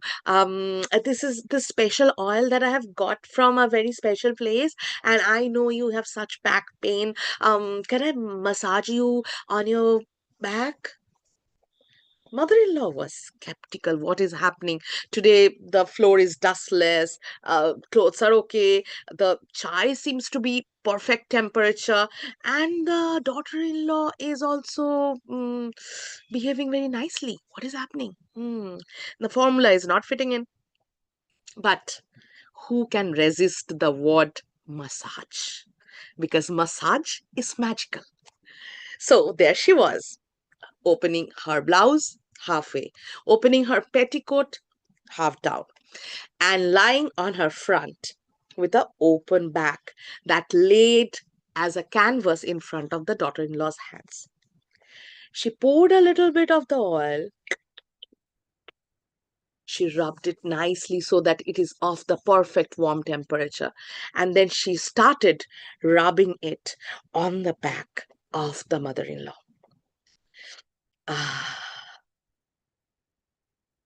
Before she realized, she fell into sleep. Day one. Day two, again, speck of dust, no. Hanging clothes, perfect. Chai, neither too hot, not too cold. And she was ready. Mother-in-law was ready. So what are they waiting for?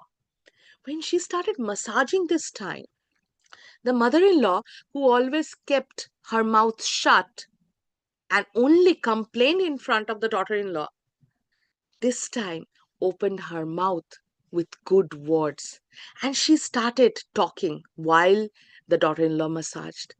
You know, Betty, when I was young, my mother will just take my head and she will put this nice warm coconut oil, and then she will massage my head, and then she will make my hair into two braids. She fell into sleep again. Day three. And this time, when she started massaging, the voice became sensual. And the mother in law started speaking about the times when the aromatic candle will deck up the room with her husband, and they will share some aroma oil to make their nights spicy. She fell into sleep again. Day four. And when the daughter in law started massaging, this time her face filled with the rasa of affection. And she started talking about times about her son, the daughter in law's husband, that when she will massage onto his head, how cutely he will fall asleep in her lap. Day 5, day 6, day 7, day 8, day 9, day 10, 11. Nothing happened because the oil has finished. The last drop has vanished. And the daughter-in-law started getting skeptical, and she didn't know what to do because by now the mother-in-law was no more a problem. She rushed to the wise old lady who stayed at the end of the town. And she just stood there in front of her. Mataji, kuch kijiye, please do something. I don't want to get rid of my mother-in-law. Don't kill my mother-in-law, please, please. She's a nice lady. I misunderstood her. Please do something. And the lady still held the same big smile. And she said, who told you that I'm going to kill your mother-in-law? You asked to get rid of your problem. And your problem is solved now, isn't it? The daughter in law thought and she understood what the lady meant. And this time, when she rushed back home, she stood beside the mother in law while she sipped the chai. And the mother in law, for the first time, asked her to take the seat beside her. They shared the chai for the very first time. La la la la la la la. So that's the power of stories for me, because stories build bonds, build relationships. They make you seen and heard when nobody else is understanding you. Stories make you feel like another human being. They make you sit on the same side of the table instead of sitting at the opposite side as opponents. Stories define us. Thank you so much and namaste. Thank you. Thank you so much, Golpo Didi. And I truly, truly, truly admire you for the story which you have shared with us. And it was so much connective, what you said now. I think that is what I called actually is a story, how what stories define us.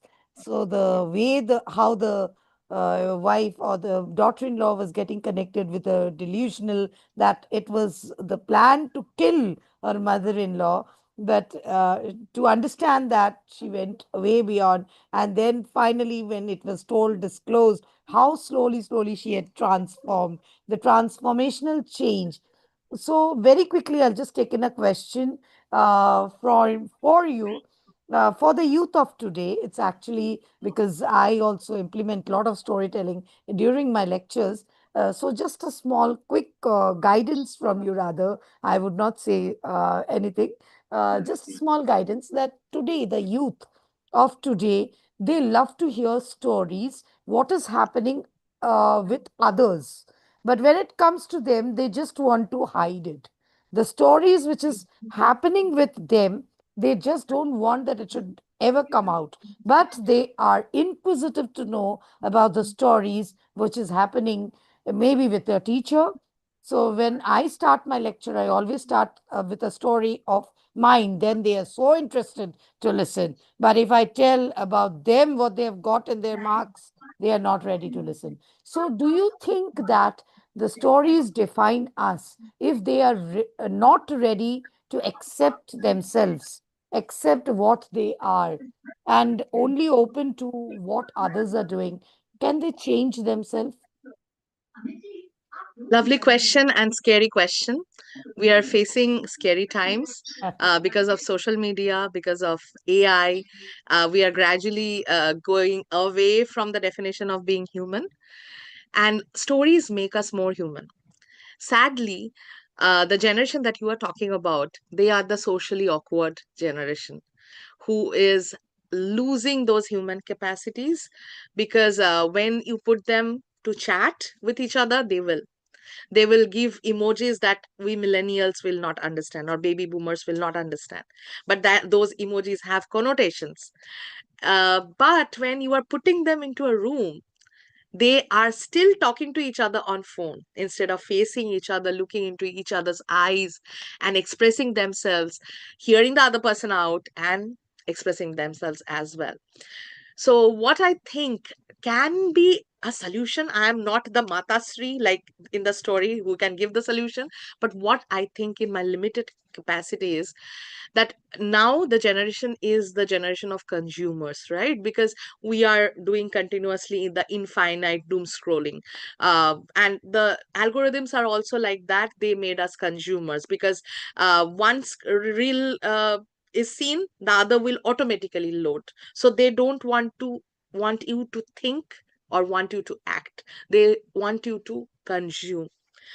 If we can make or help them become a generation of producers instead of a generation of consumers, things are going to change, I think. And how we are going to do that, perhaps, by daily practice. So one of the practice that I majorly have benefited from is journaling, writing what happens throughout the day, not for anyone else but for yourself. A form of production. You are not doing it for someone else. You keep the journal to yourself, but ultimately at the end of the day you are telling your story. And later they realize, when they are in the socially awkward position, suddenly maybe one of those story bubble will resurface, and they immediately pick that up and use that in the conversation. So be it journaling, be it voice message, voice journaling, in some way or the other, producing content instead of mindlessly consuming content could be helpful in for redefining this generation. Thank you so much. Thank you. Thank you so much for that quick question and the quick answer. Thank you so much. And I hope the youth who is watching us today from our platform live, who are joined and who is watching us live, will be able to get more inspirations from our storytellers. They are not just here for one or two stories, they have been telling stories throughout the decades ago and influencing the social media as well as the generations. The Gen Zs also get influenced with their stories. Do listen to them. Again, those who have missed it out, thank you so much. I think Madeline ma'am has told Priyanka for you, it's a request. Keep on singing more songs. I love to listen to your song too. Yes, thank you. Obviously, Madeline ma'am will not let her go towards the end. Probably once our storytellers finish with it, we will take a song session from Priyanka also. Thank you so much, Priyanka. A small token of love from our side, from our platform, for the time which you have given us. For that, if I can present my screen, yes, obviously. I'll just take a quick second to share. Yes. Thank you so much for joining us and giving us your time. Hope it's visible to all of us. Yes, thank you so much, CWMA, for having me. Thank you, Professor Rachna. Looking forward to more seasons in the future. Namaste. Surely, surely, surely. We also will have a separate session with you too, listening more to your stories. But before that, we'll move with our next amazing storyteller for the evening, who is, I think, Ajiboy Grace couldn't join because she's having, again, from Nigeria. We have the problem. So without waiting, we will move directly to Serbia. And from Serbia, we have the amazing story queen, Dr. Jelena Voskovic, who is having an amazing personality. And as I was reading through her bio, dear friends, let me tell you, she has a miraculous achievement to say with. She says, her life is a path of sinusoids with ups and downs, like most people. What was a calling, selling for me is the threshold for someone. She always tries to reach a higher ceiling, always. Ceiling is the cosmos, that is the ultimate. She can also add and more to a path, to the parabola and the surface of these two lines, the hyperbolic paraboloid. The part of a life is just spatial, the part of a life is temporal. None of this is new. So she believes in God, the Allah, the Almighty, And perfection requires sacrifice. Victory loves. So she says it as the Romans would say, Victoria Amaticurum. Yes, obviously, I think I pronounced it properly. Please forgive me if I'm not pronounced it in the correct way. So we want to welcome Ma'am Jelena Voskovic, ma'am, from Serbia with her stories, and we want to listen to her as she would be defining a new way as the stories define us. We are really, really eager to know from you that is it the simple act of telling a story or is it just as they mirror us? So, ma'am, the next 8 minutes is all yours. Over to you, Jelena, ma'am. Thank you very much. Hello to everyone. Good morning, good day, good evening. Respected and dear ladies and gentlemen, excellence, university professors, scientists, colleagues, friends, guests, I greet you warmly from the Republic of Serbia, from Belgrade Metropolitan University. Thank you for the invitation. Interesting story. Professor Dr. Rachana from India.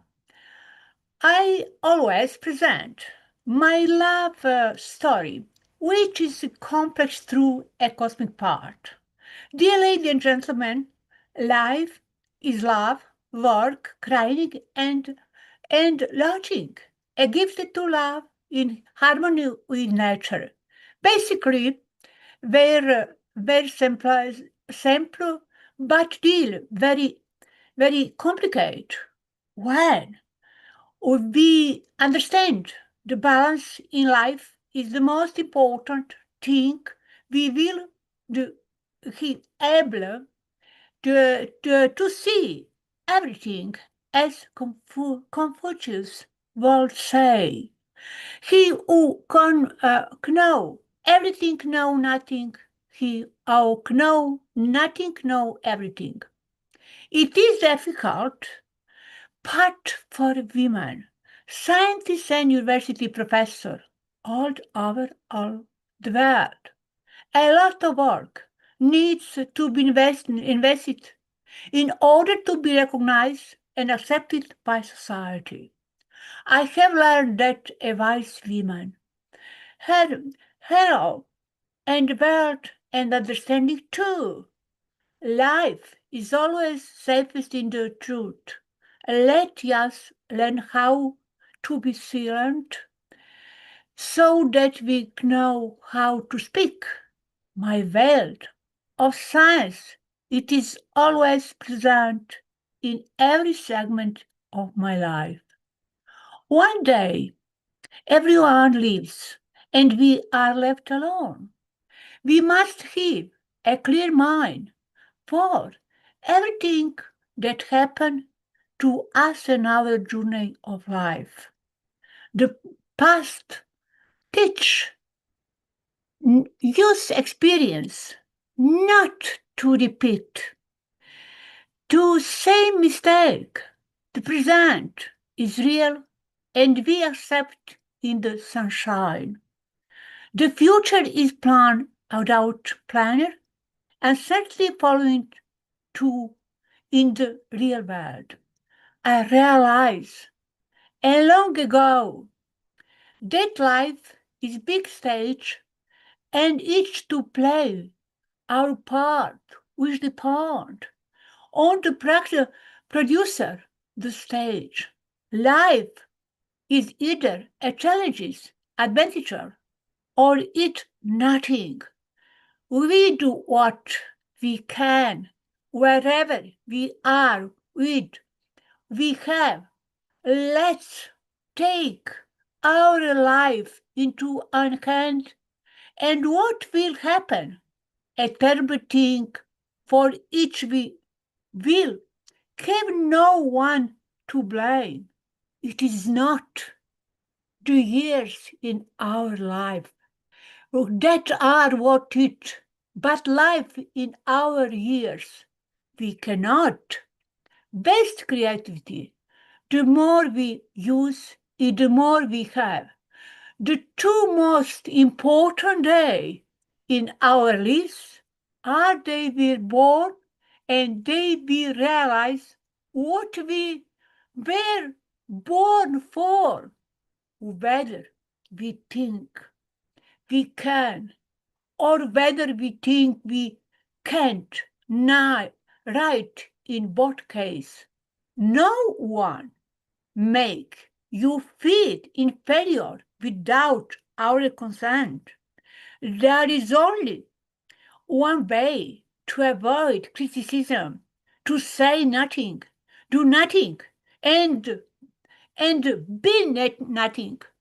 It is never too late to be wait. We could he my path to success as scientist and university professor, academician, did not come by itself, but I created with great work, ideas, vision, mission, goal, and courage.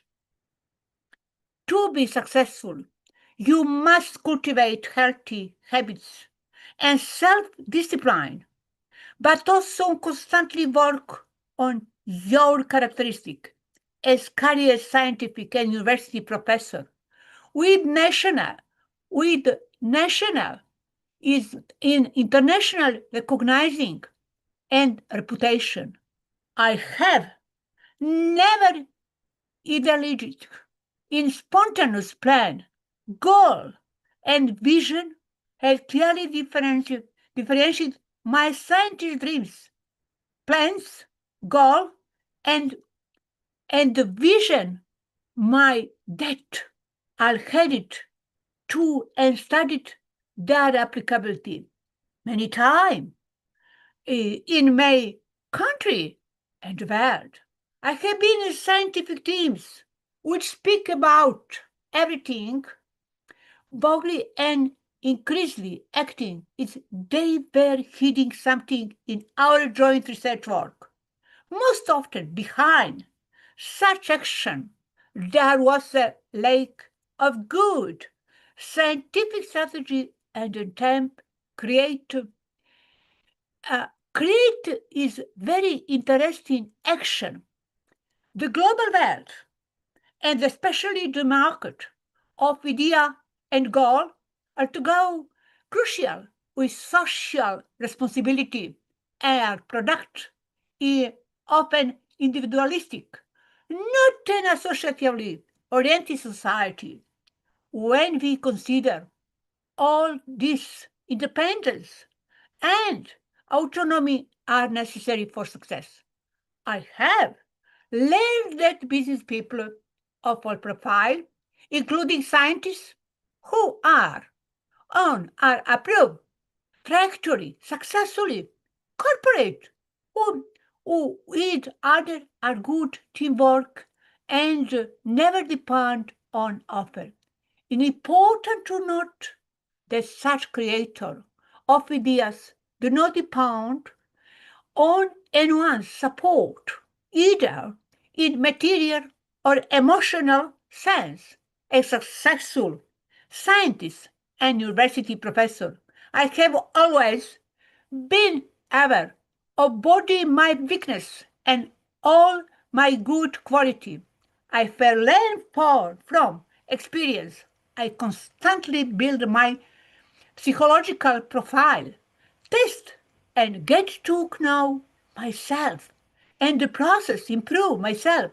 I have a clear and well-founded perception of myself, which is not easy to bring to imbalance. So I build my self-confidence for success every day. An important three I would recommend to everyone in all job in life is perseverance. If you want success, you must not give up easily. Success rests on perseverance and deep heart the importance of achieving your goal.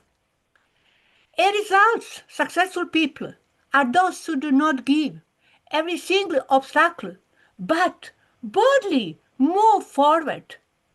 My knowledge that I have acquired, new knowledge from various fields, will able to successfully apply the creation of goal, vision, not only name, but also influence the wider population of people how to recognize a valuable, measurable system of success to work under one change and comfort zone and start realizing their lived dream. Now, one, throughout me, what life really? It's but my son Misha. It's have tumor in brain. What is second minute, hour, 24 hours of line and moment happens, and nothing is material, everything is feeling. My life is trust. Every day I try to enrich myself with new knowledge about life, and that is complex issue. All the pillar, life created success in my life, my tragedy in family. That means nothing to me in my life, nor did change the excess and the feeling. We often think the people have changed. We are not wrong. They have always been like that, have just that, have to right opportunity, express their characteristic, those real and true were different. Is very, very interesting. I welcome is ready and move forward with a smile. Let's accept the time of new knowledge. It is time for humanity to stop ignoring the well-known case of neglecting the best innovation, a new idea for financial or political reason. Those in power often endorse suit their goals.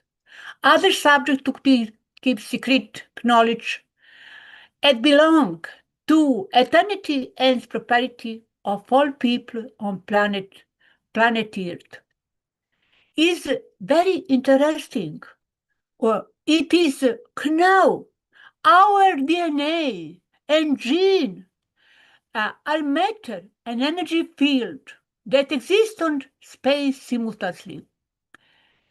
My role model have always been exceptional people with knowledge with a range of ideological opus. I have passed all this on to generation of student visionarity on through the philosophy of science of life. Traveling around the world has enabled to me learn about different culture, climate, and the kindness of people. After all, I am humanist. My rich scientific life, which give visionary, committed science, general society, intellectual progress in my country, and all people in the world, summarize and extraordinary scientific and war results and significance. I am intellectual with broad education, a good connoisseur of rhetorical skills, and exceptionally eloquent and excellent lecturer. I am the personification of dedication and commitment to science, scientific endeavor, and efforts to reach scientific truth. With broad diversity in depth to my scientific work, the moderate and significance in my scientific advocacy. I have recently acquired the status of true scientific institution. Finally, I'll be say about the expansion of people.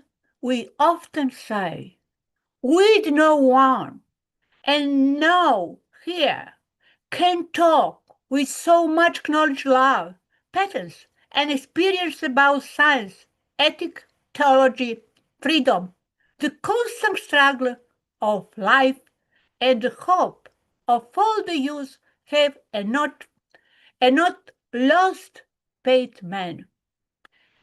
Thank you very much for invitation, Professor Rachana, for interesting today theme is peer story. Very interesting your story, my friends. Especially Priyanka is inspirative. Inspirative, excellent rhetoric, excellent actors. Thank you very much. Thank you very much, my friends Jane. Thank you very much, much friends. Thank you, dear Professor Rachana. Thank you. Thank you. Thank you. My appreciate, my pleasure. Thank you. My Dr. Madhvi, my dear friends, long time. Thank you so much, ma'am. So much of energy and so much of positive vibrations. Obviously, we have two hatters today. Where I can say, if I can say that, I don't know. But and the two most beautiful lady. Obviously, we all are beautiful, but two most with the two beautiful hats, the blue and the white, if I'm not mistaken, and with a lovely smile. And that is what makes our And ma'am, day their every both day. name starts from J only. Yes.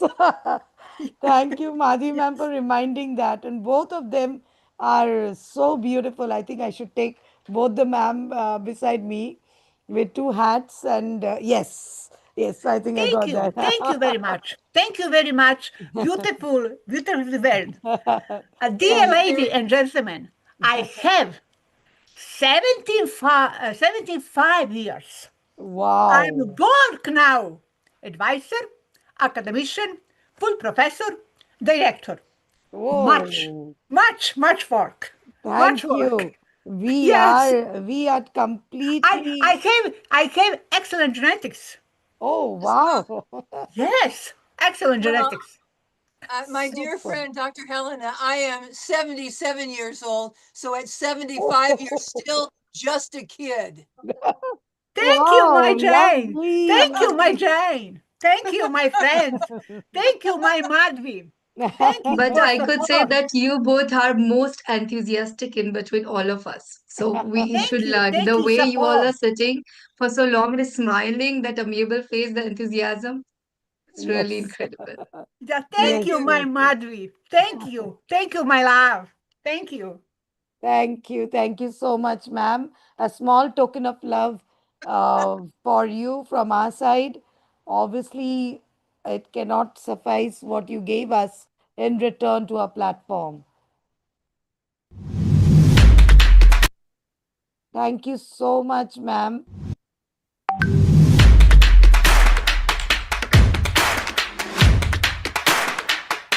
Thank you very much. Thank you. Thank you so much, ma'am. Thank you so much. Truly I love appreciate. you. I love you to all my friends in the world. Same, ma'am. Same here. We'll be My looking forward. Madhvi. Madhvi. Big heart. Jane. Rajana. Rajana. Rania. Priyanka. Oh, very interesting person. Very interesting. Very interesting. Oh, successful. Yes, yes. Thank you so much, ma'am. Thank you so much. Thank you. Thank you. Thank you. We'll move with our next storyteller because it's getting very late here in India. But yes, obviously, we'll move ahead with the next storyteller who has joined us from Romania. She is none other than Madeline Nagoy, a beautiful and a peaceful lady, I can say. Always there is an aura of silence and peace. And whenever I hear her speak, as she has, and this is the first time I'm going to meet her tonight. We had several chats where I understood she's very calm, poised, and as a teacher, she has been influencing her students with her stories. So, Madeline, ma'am, the next 8 minutes are all yours. Over to you. Do influence us with your stories and how stories influence you. Over to you, ma'am. Thank you, ma'am. Good evening. Good evening to everyone. I'm happy to be here with two stories that will be connected at the end. Well, the first one starts with three shepherds. One of them had more sheep, and his sheep were more beautiful. So the other two plotted to kill him, to murder him, and take his sheep for themselves. So one of these shepherds' sheep that was magical and could talk came and warned him, "Be careful, get a dog. These guys want to kill you." Well, did he run away? Did he try to protect himself? Did he try to attack or defend? No.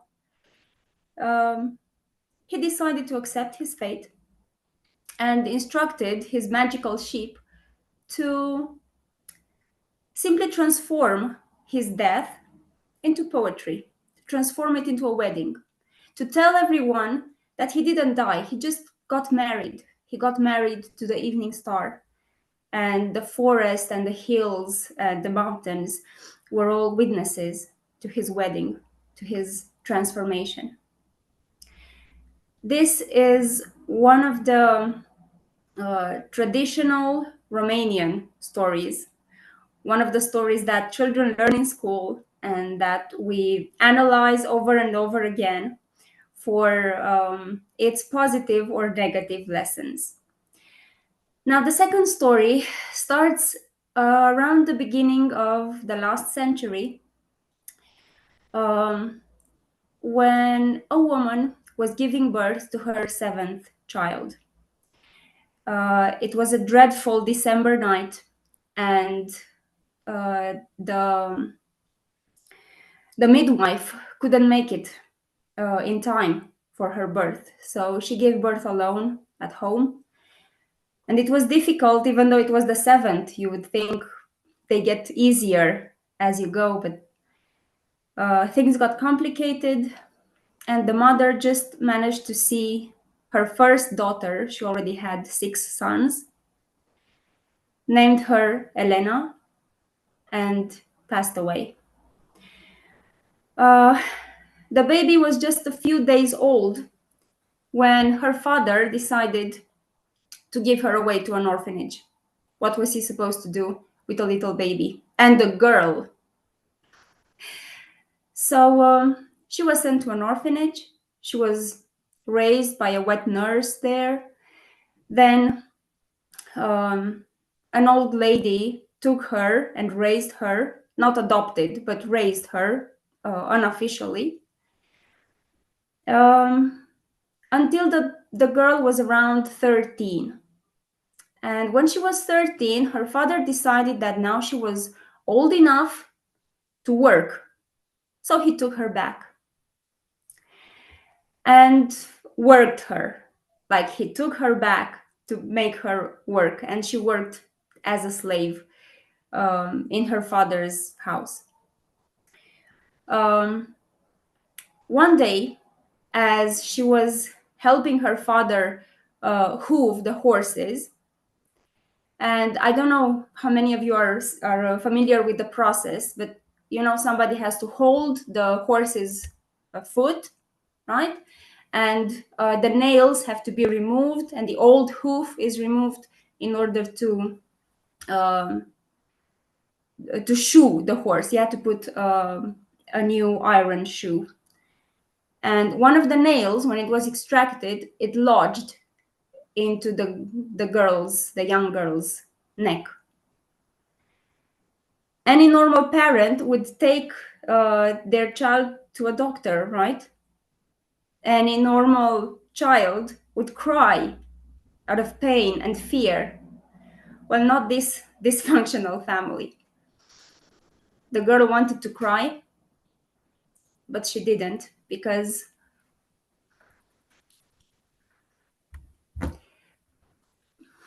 in or out, please. Vorbesc. Acum vorbesc. Okay. I'm sorry. Because what she was what she was told by her father was, swallow up your tears and don't make a noise. And that's what she did. She bore the pain. She did not cry. She did not say anything. And 60 years later, when she died as an old woman, she still had that piece of nail lodged in her throat. She lived with it her entire life. Her father went on to marry her to a young man, apparently against his will, because after the marriage he didn't show up at home. So her father asked for a divorce and married her again to another man. Um, that man, she had 4 children with that man. He abused her, he beat her up, he degraded her in a variety of ways. But she never said anything because the story she had been told throughout her life was swallow up your tears and don't say anything, don't make a noise. That woman was my grandmother. And that life of abuse and all that trauma has passed from generation to generation. It is very difficult to change the stories we are told and to make our own stories. I grew up with both of these stories. And even if my grandmother, she was not a cultured person, and she didn't know, the tragic story of the shepherd. And I think this type of attitude is in our collective soul as Romanians. We tend to accept too much. We tend to believe that it's all up to fate and you have to play the cards you are dealt, but not necessarily try to change different stories. I their own story. They can change the cards that they are dealt. They can do better. That it's always okay to defend themselves, to attack when necessary, but they can still be good people. They can write their own story, regardless of what I or my mother or my grandmother have been through. We have to cut this generational curse and leave the trauma in the past. Listen to that magical sheep, that voice of wisdom that comes and guides us. And maybe use storytelling for a brighter future. Thank you. Thank you so much, ma'am. Thank you so much. That yes, very connective. Both the stories about the ship and about the way the life has changed and taught with that nail of the horse for 60 years to live in because you were told that never to say anything, to always keep quiet and always be as it is. Yes, it's very true. The stories always tell us when to be frightened, why are we frightened of ghosts or whatever, the supernatural powers, because we were told that is what is happening. And yes, obviously, stories do change us as in our personality too. So we need to understand the stories and let it influence us accordingly. We should not be completely dominated by the stories which has been pulled down through the generations. We have a lot of stories been told, superstitious beliefs which have come up too. That is what we have to be very careful for the youth of today to just to remember that listen to the stories about the past, but always try to take a lesson from it. Yes, Vishnu Priya Mandal Very quickly, could you please tell what you want to ask, ma'am? Because time, we have very less time, and Yeah, others. good evening. Actually, I'm a friend of Priyanka's, and I requested her so that I could hear the storytelling session. Yes, yes, I please. am a primary school teacher and a storyteller myself, and I'm deeply motivated by all the storytellers. If we But I could can see connect you, with, Vishnupriya, if we could see you. oh, I am in a disabled Okay. condition because I was painting, but anyway, I can say just a hi over Yes, there. yes, yes, yes, All yes. the lovely ladies and the gentlemen, I have been hearing you patiently because I teach little children and I'm also a special educator and a self taught storyteller, which accidentally came out. Uh, you know, it was because I was in the dramatics club and I used to tell stories to my children, and people in my school found out. And yesterday, I held a storytelling session for the toddlers, which was the most challenging one for me in for my career, and it was appreciated and loved by everybody. But I want to say one thing. I won't take anybody's time. I just came here to understand to why I am so drawn to storytelling. What is my purpose, and why I was unintentionally drawn towards storytelling, or the natural flair I had, I never understood. But after listening to Madeline, there's a purpose. Um, Romania and India, there are some things which are in common. Rural India is it's exactly the same thing. Girls are made to believe that you have to endure everything, all the pain. There is a clear distinction between maybe not in the urban, like we've all grown up in towns and big cities, so the distinction was not much. But if you see in rural India, boys get the more opportunity. Girls hardly get to get educated. They're married off, even if they are very meritorious, or the society will draw them down.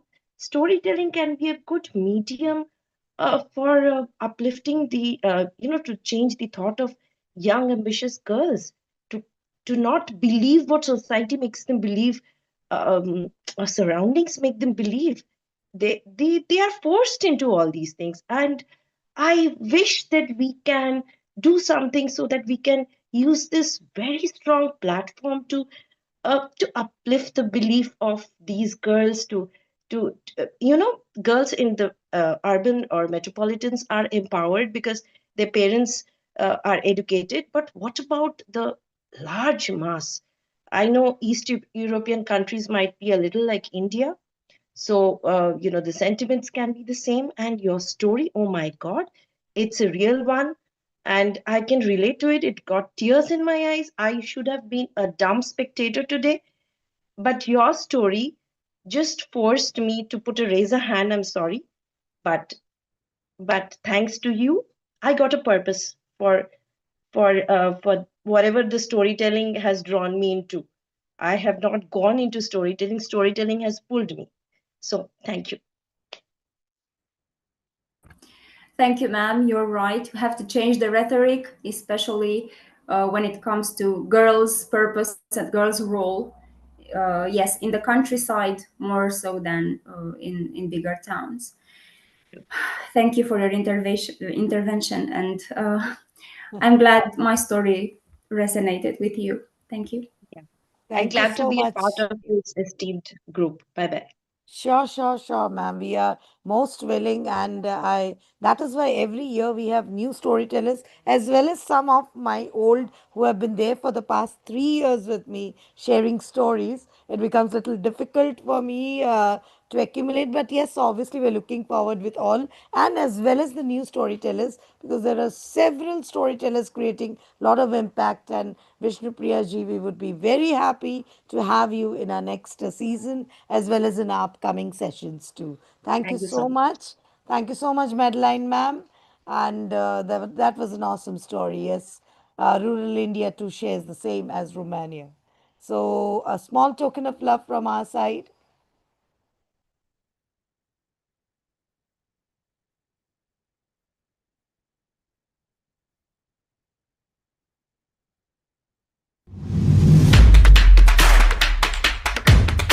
so much, ma'am. Thank you so much for sharing this lovely story, which has actually touched deep into our heart. Thank you so much. Thank you so much, ma'am. So, without further ado, we will move to our next storyteller, who is none other than one of my favorite, and she has been there with us from season 1 till the season 4 now. She is none other than the most inspiring and the inspirational Dr. Madhavi Borse from India, and she has been the bringing around the charismatic change of bringing the youth of today with the influence of stories. And today, in our platform from CWMA, we are truly, truly inquisitive to know from her how stories bring a change and how stories define us, who we are. So, Madhvi ma'am, over to you. The next eight Thank you so minutes much, is all ma'am. yours. Thank you, ma'am. And if it's possible, please put me in the gallery in the spotlight because I want to see after that all the expressions too. If I even miss, because I love to talk and I love after seeing the expressions of each one of you who are with me. So, greetings, all of my respected dignitaries and my dear global educators, as I'm so obsessed of all of you and I can see you here. So it's truly an honor to be here today because and my heartfelt gratitude to each one of you and Rachna ma'am especially that giving me this wonderful opportunity. Even I was actually been listening each one of you when I was driving by the car and as always and your insights were always inspiring and extraordinary. I could not even imagine that this is going to be in this way, but today I like it is really great and today I want to speak about this something simple yet powerful, something that shapes our identity, our values, even our future. So, the experience and messages we carry within us, the foundation of self from the moment we born. We are surrounded by ideas, lessons, and beliefs passed down to us. This shape are the way to see ourselves and the world. A child who hears that you are brave walks with the confidence and someone who hears that you can't start living with doubt. And this is how our inner world is formed. So the power of connection, shared experiences also build connection. When we open up, we have lived through and we show our humanity. In this moment, we are no longer stranger. We are individual learning from one another here. And this is exchange soften heart and break barriers and open minds. The anthem resilience to me from Imagine Dragon song that I was broken from a young age, tucking my sucking to the masses, writing my poems for the few that like a selling singing from my heart, taking my message from the way, speaking my lesson from the seeing the beauty to the pain. So this is something I believe this like song rhythm might be going in a mind because this is how this song influences our life. A strong so the story because it reminds us by facing a problem and moving through the pain we can emerge stronger and more resilient. So choosing a narrative, one memory a failure can stop for us for years. So one moment of courage can redirect our entire life. And this is why it is so important to hold on to the part of our journey that empower us, uplift us, and remind us our strength. And finally, the meaning we give us to our journey becomes a legacy. And long after we are gone, people remember how we made them feel, what we stood for, and how we choose to grow through challenges. We are all stories in the end, just makes it good one. So this is a famous quote I have heard from Neil Gaiman. So today we need to ask us that what is the meaning we are giving to our life journey? Is it one of the fear or one of the possibility? Is it shaped for others or we shape for ourselves? And we need to remember we cannot always control what happens to us, but we can choose the meaning that we take from it. And the meaning has its power to inspire, to heal, and to guide others. So story doesn't only connect with the life, it helps in shaping life. And whenever I teach my shining stars, my students. Sometimes I try to teach through the stories as well, where stories makes the doesn't make only the journey, but even a concept easier, richer, and more memorable. For example, like three friends who became water, H2O. In the tiny kingdom of elements, leave the best friend. And one strong boy name is oxygen, and two another name, as in twins, hydrogen, hydrogen. One day, oxygen said to the friend, if we all join together, we can create something the whole world needs. And the hydrogen twins jumped into the excitement. Let's do it a teamwork. So, hydrogen plus hydrogen plus oxygen held hands, and instantly they transformed into H2O. Water, the superhero molecules of life. From the moment on they made the rain, river, clouds, plants, and every living possible. And children remember forever two hydrogen and one oxygen. And they all started playing together. Two atoms of hydrogen, one atoms of oxygen, H2O, H2O. So now let's move into our lives. So the guiding principle is in Hindi, there is a one famous shloka that Yad Bhavanam Tad Bhavati. As we think, we become, and our inner belief, thought, and interpretation shape our actions, our identity, and our destiny. Exactly like how we experience a narrative define what we become. So, how a story define us? Stories shapes the way we see a quiet map of who we will be, and they hold our fears, our hopes, our lives, and turns our shadows into insights. In every take, we rise and fall, and through them, we start, stand, and tall. Our story whispers who we are, guiding us the northern star, guiding us like a northern star. So, one short 2 minutes, I believe I have 2 minutes more because it's 8 minutes, so I can see here. So listen up, the truth unfolds in the jump, quiet kid and they couldn't speak, just a bump in the lump. Introvert whispers and the whisper hits the stage through the hospital fight, turning the dark page. Severe shoes stacked like asthma and the core test, heart blocked bypass putting in the crest.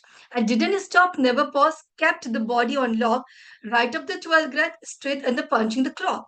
And working continuously hours deep in the night, discipline the mind, fuel the efforts in the life. Studying, learning the society hush school, she earned success, played her life by the own rule. And now the wealth comes in, achievements are clearer. And when, what they conquer the fear. And man, how lucky she is. That is the phrase they use. But it ain't a luck, it's a fight. That's the truth and the fuse. And it is the story, not a vice, but a get to the right and the move past. So this is my story, a short and sweet. I brought it up as a rap. So I'll be trying it a beat also. But it is all of us, our stories also. That when we do and when we get and when we win, people come and say, hey, how lucky you are, Ginny ma'am. How lucky you are, Julina ma'am. How lucky you are, Rachna ma'am. Like it come brings to you and you know that this is not a just lucky thing that people, God has given to you directly. No. It's a huge story. We really need to understand. Thank you so much. I turn our gratitude to each one of you. Thank you for hearing me patiently. Thank you. Thank you so much, Madhvi ma'am. The way you present, the way you speak, the way you say your stories with the songs engulfed in the rapping engulfed in it. And I think it has created a new generation in the storytelling with your stories coming up in the form of rapping too, in between inserting, learning about the oxygen and hydrogen, how it combines and it becomes water, and the condensation, the evaporation of it all together. Thank you so much. You've given us several stories, Madhu ma'am. So we are truly, truly happy to have you with us. And always will be grateful and ever happy to always launch you in our platform. Thank you so much from the bottom of our heart. Greatest gratitude. Thank you, ma'am. So, small token of love from our side. 1 second. Hopefully, it should not. Yeah, okay.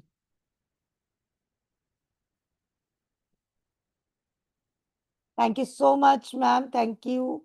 And it's like happiness which cannot be described in words.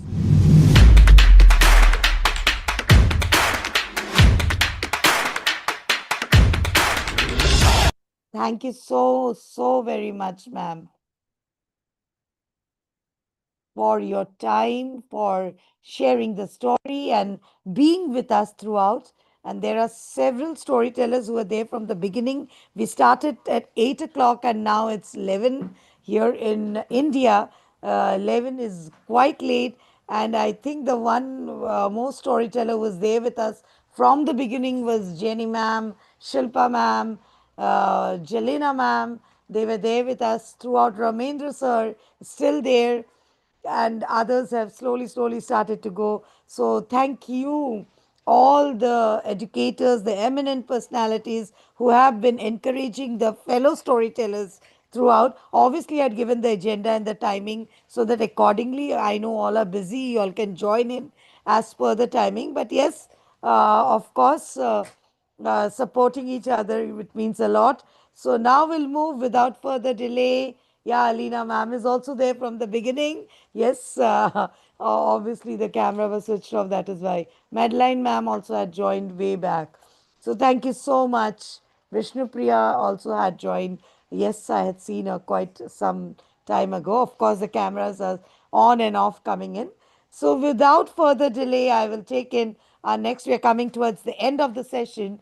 I'll just take in our next storyteller, who is none other than, of course, we're going with India. So I will take another storyteller, eminent storyteller, who has shared her story, making a deep impact from India. She is none other than Shilpa Mehta from Story Rack. And today she will be presenting with her stories and tell us how stories define her and how she has been impacting and bringing a change in the lives of the students and the kids. So, Shilpa ma'am, the next 8 minutes are all yours. Do tell us how stories define us. Over to you. Thank you so much. And I would like to be there on the speaker view. Yeah. All right. Yeah. All right. Yes. So, hello everyone. I'm Shilpa Mehta and better known as Shilpa Story Rack, and I'm based in Jaipur, India. I believe that stories, they not only entertain, but they also educate, they inspire, and they have the power to change the world. Stories are the GPS of character building and storytelling. Well, it is not an art, but it is a touching language which has the ability to connect hearts and minds of people through culmination of lifelong experiences. And what a wonderful theme we have for today, how stories define us. So let me just straight dive into the story. In a land far, far away, long time ago, people like you and me, they lived. People who loved, who cried, who hoped. But there was something very special about them. Wondering what? Well, the people of this land could open their chests and show their hearts. And every heart had a story.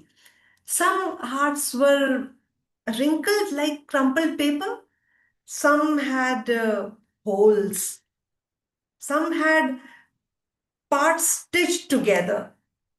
Each heart was a living book, a library of memories and moments, the history of a single soul. One day, a young man arrived in the village. I have the most beautiful heart in the world. And when you will see mine, you all will hide your ragged old ones. The villagers gathered as he opened his chest. The crowd gasped. His heart was smooth, flawless, perfectly symmetrical, not a scar, not a scratch, nothing. A gleaming, glistening jewel. Seeing this, all the villagers, they lowered their heads, covering their own chests, ashamed of their scarred, torn, stained hearts. The young man stood proudly, basking in the admiration. Well, yeah. But then someone from the crowd came and they heard laughter, unstoppable laughter, and a woman stepped forward, leaning with her cane, her eyes bright with amusement. Young man, well, you do indeed have a beautiful heart, but it is not the most beautiful heart. What? What are you saying? What do you mean, you old woman? And calmly, she opened her chest and revealed her heart. The crowd gasped louder than before. Her heart was a patchwork of scars, stitches, creases, and deep holes. It looked battered, yet strangely radiant. You think my heart is a mess? No, my heart is a story. She pointed to a long, jagged scar. This scar is when my daughter was born. And when she died, I tried to mend the wound. But the love like that leaves a mark that never fades. This scar reminds me that she existed and that her story lives within me. She traced a place where another heart seemed woven into hers. This piece is my husband's. We were young and fearless. We traded pieces of our hearts and stitched them together. Even now, even now, I feel, I feel his love beating within me. She touched a cluster of tiny stitches. During my life, I've met so many people and loved so many people. They gave me a piece of their heart, and I gave them a piece of my heart. Some stayed, some left, but their stories remain sewn into me forever. I carry them with me in my heart. And all these holes are when I have loved people, but they haven't loved me back. But I still cherish them because it reminds me of my capacity to give without return. And then she smoothed a set of soft creases. These are the folds made by the years of joy and grief, hope and heartbreak, love and laughter and loss. They show. They show the strength required to keep loving, to keep living, to keep going. Young man, young man, your heart is smooth because it has no stories, no love, no losses, no risks taken, no moments shared. A perfect heart is an untouched heart, and an untouched heart tells nothing. She closed her chest, and the people in the crowd, they began to take off the hands that were covering their hearts. They looked down and they saw that they too had a beautiful heart, like that old woman. Some not as many holes or scars, some a bit more of the people's others heart attached. They saw chapters, lessons, and memories. They saw courage stitched beside tenderness, loss beside love, pain beside joy. Their hearts were not broken, they were written, and every one of them was beautiful. The old woman stepped back, ready to leave, when the young man called out, "Wait, wait. How can I have a heart like yours? full of stories. It's simple, dear. You just have to give it away. And with that, she took a bit of her heart and extended it to the young man. The young man looked down at his heart that was smooth and perfect. He tugged out a bit of his heart, and together they placed them in their own. They closed the edges imperfectly, beautifully, and they embraced. The young man stayed in the village for a long time. He made friends, shared meals, helped neighbors, loved, lost, tried, failed, tried again, piece by piece, stitch by stitch. His heart grew fuller and more complex, a tapestry of stories. And he learned every heart, yours, mine, and everyone's, holds stories shaped by love, pain, hope, and courage. The scars and holes are not flaws, they are the proof that we lived, proof that we loved, proof that our stories matter.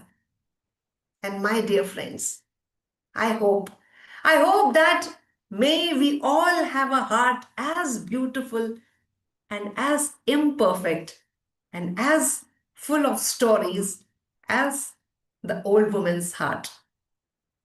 Thank you. Thank you so much, ma'am. Thank you so much. It was really impressive, and really, this is what we. It is a proof that our heart has been leaving. We are alive. We are leaving into this world. So let us all make our life not spotless, but the life full, meaningful with our presence. Let us bring the change which we are all expected to do in our own simple ways at all. Maybe by telling a story to someone, maybe our story might change somebody's life and make our hearts tainted with spots and a lot of holes and greases, and in spite of making it a speck white and black, instead of that, let us make it more colorful, more holes, as Shilpa ma'am told us. Thank you so much. Yes. Yes, there is. Ramendra is giving comments. Thank you so much, Ramendra, for being there with us till the end. So we have come towards the end. Thank you, Shilpa ma'am, for being with us. We are looking forward for more such sessions for our students too. And surely hoping from Jaipur, if I go ever, surely we'll be meeting you soon. And Yes. obviously waiting for you to come back in Mumbai. I'm here in Mumbai. Yeah. So we'll be loving to meet you in person and listen to your stories too. Thank you so much. Thank you so much. A small token of love from our platform. I would love to share.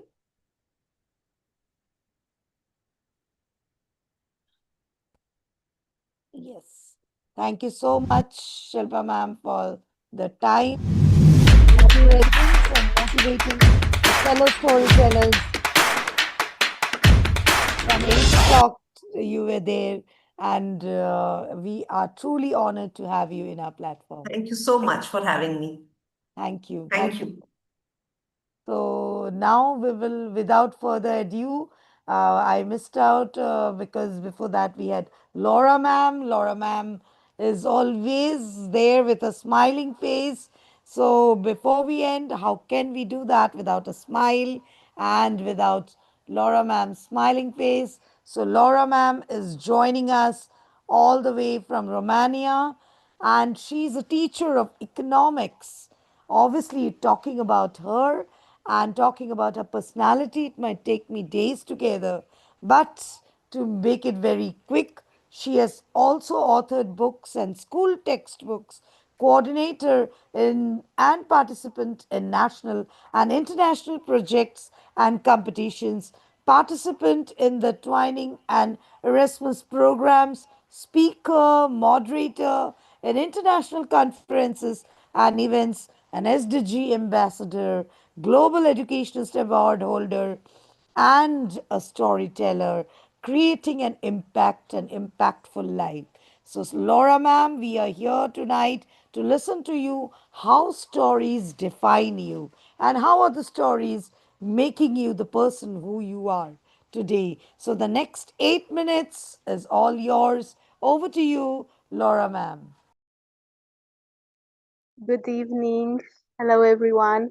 Thank you so much for allowing me to be part of this event and my gratitude for um, bringing me here tonight. It is indeed a wonderful topic. Stories are what keeps everyone alive, what carries our soul through time, and what holds our memories, our thoughts, and our hopes. When we tell stories, we connect. We do more than share just words. We share our hearts. We protect our identity as a nation. We strengthen the bonds between people. These words that we weave together in stories create a meaningful connection and are like a heart reaching out and touching hearts, as we heard in the story before. We begin our lives with stories, and every child is hungry for stories, hungry to hear words, to hear others, um, the characters in the stories, how they um, face their fears, how they uh, defeat their demons in the stories. And this is how I began my life, with the stories told to me by my grandmother. And I think these stories truly define me. I remember each and every one of them. I remember my grandmother's kind, warm voice telling me these things that she remembered from the days she was a child. These stories have become for me the courage to become what I am today. They really shaped me and they showed me what it means to become a whole person. And as a teacher, I know that in our classrooms, stories are not just a teaching strategy. They are something that helps our students, a force that gives them strength and that breathes life into abstract concepts. Through stories, my students see meaning, not just information.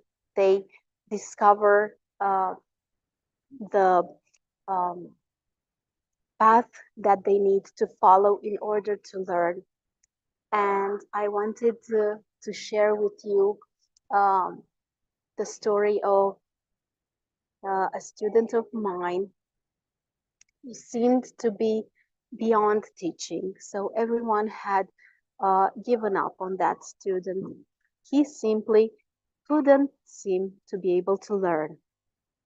And I tried, I thought of a strategy, and I remembered the stories that my grandma used to tell me. And I tried to use these stories as the last resort, as the last resort strategy. I couldn't have any more ideas. I couldn't think of anything else. So I changed the name of one of the characters in the stories and I just replaced it with the kid's name. And I wrote a story about a simple boy trying to find his way through a dark forest.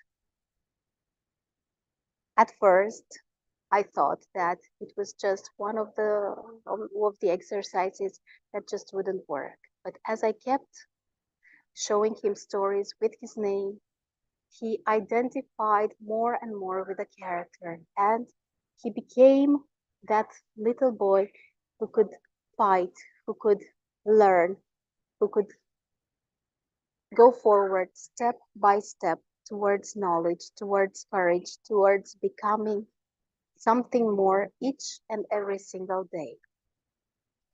And through stories, he found a voice, the voice of the characters, which he took as his own. And this is how we shared a connection. This is how he started to connect with his fellow students, with his peers. The stories helped him reflect, helped him adapt, and helped him find the light of knowledge. Now he is one of the best in his class, and all because of the courage that the stories gave him.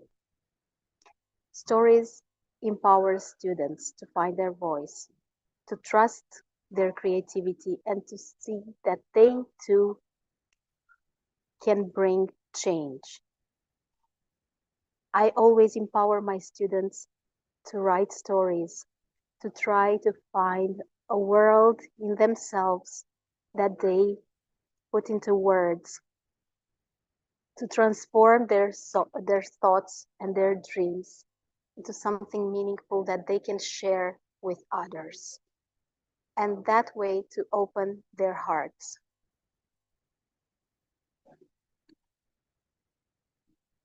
So let us share our words and share our souls with them. Thank you so much for your time. I know it is late, so thank you for listening to me, and keep inspiring, keep being an inspiration. Thank you so much.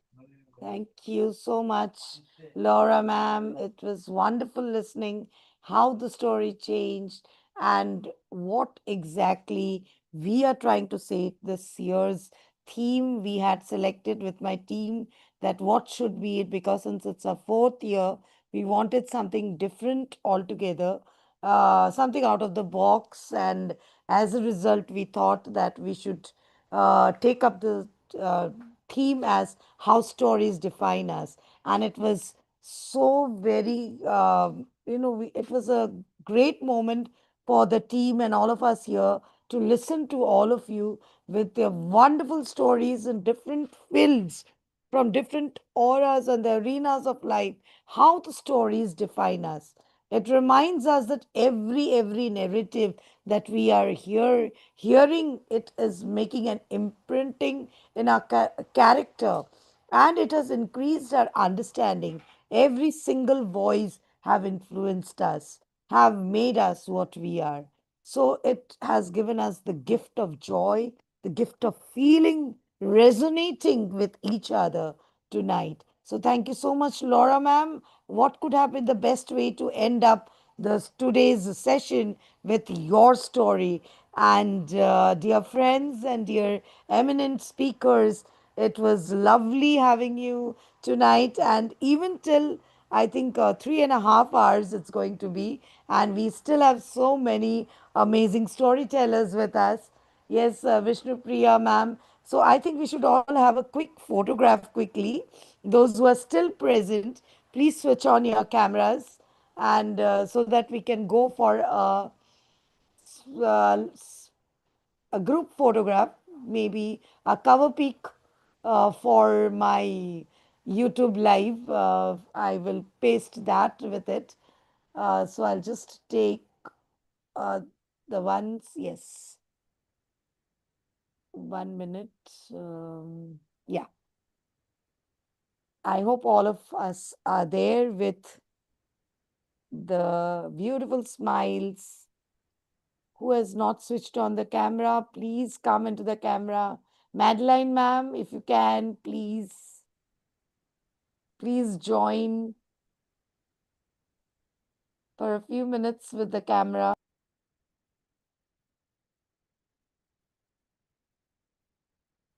I think it's okay, not an issue. You should not force anyone because it's already 3.5 hours. So, yeah, done. Thank you so much. Thank you so much, eminent speakers and storytellers. Yeah, Vishnupriya ma'am wanted to ask something.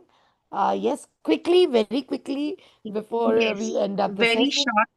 Yes, yes, Yeah, yes. very short. Thank you so much for this wonderful session.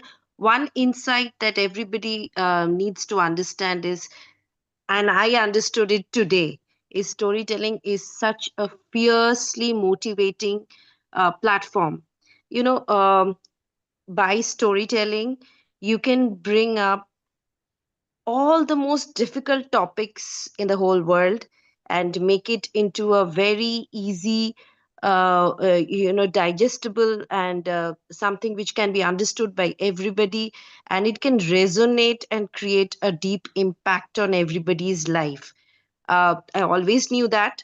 I have been a storyteller for nearly 6 to 7 years. It has been a chance storyteller for me, and I have been doing storytelling for corporates also. But I today I understood my mission. I used to think, I know my audience loves me. I know I can connect to children. I know I can connect to elders. What is the very strong point in storytelling? One very strong point in storytelling is that you can change lives. You can put things together in such a way that it can motivate and change and inspire people. Thank you. Thank you so much. Laura ma'am, yeah, thank you so much, Vishnupriya ma'am. Before I forget, nowadays I'm forgetting a lot of things, Madhvi ma'am. So, Laura ma'am, a small token of love from our platform for your lovely story and your time. Before forgetting, yes, yeah, got it. Thank you so much, Laura ma'am, for your time. Thank you so much. That was the best way of ending today, the fourth season of storytelling with your story and your inspiration, how stories define us. Thank you, ma'am. Thanks, Thank you so much. who has joined us. Thanks once and for everyone. Bernana ma'am was also there. Thank you. Those who couldn't on the camera, that was okay. Supporting each other with the stories. That is what Shilpa ma'am's story told. A heart full of a lot of spots and taints means we are alive. We should be alive always. We are living. With that note, let me come end today's storytelling session. Stories are our first teachers, our first companions, and our first bridges to one another. Long before we built the cities or wrote the books, we sat around the fires and shared who we are through the tales of courage, wonder, struggle, and hope. So, stories truly define us. The grandmother's stories, the folk tales have always brought the change in our life. Let us keep that notes alive with us, amidst us, and take that story back with us. Thank you so much for joining us. And let us end this season on that note. Thanks to all those who were there till the end. Jenny ma'am, I want to mention the names. Alina ma'am, Jelina, Dr. Jelina Boskovic ma'am, Madhvi ma'am, and Laura ma'am for being with us. Lots of love. And yes, Bandana ma'am is still there. They were without the cameras, but still, thank you so much for joining us. Alina ma'am, thank you so much. Love to all of you, to all my viewers. Thanks so much.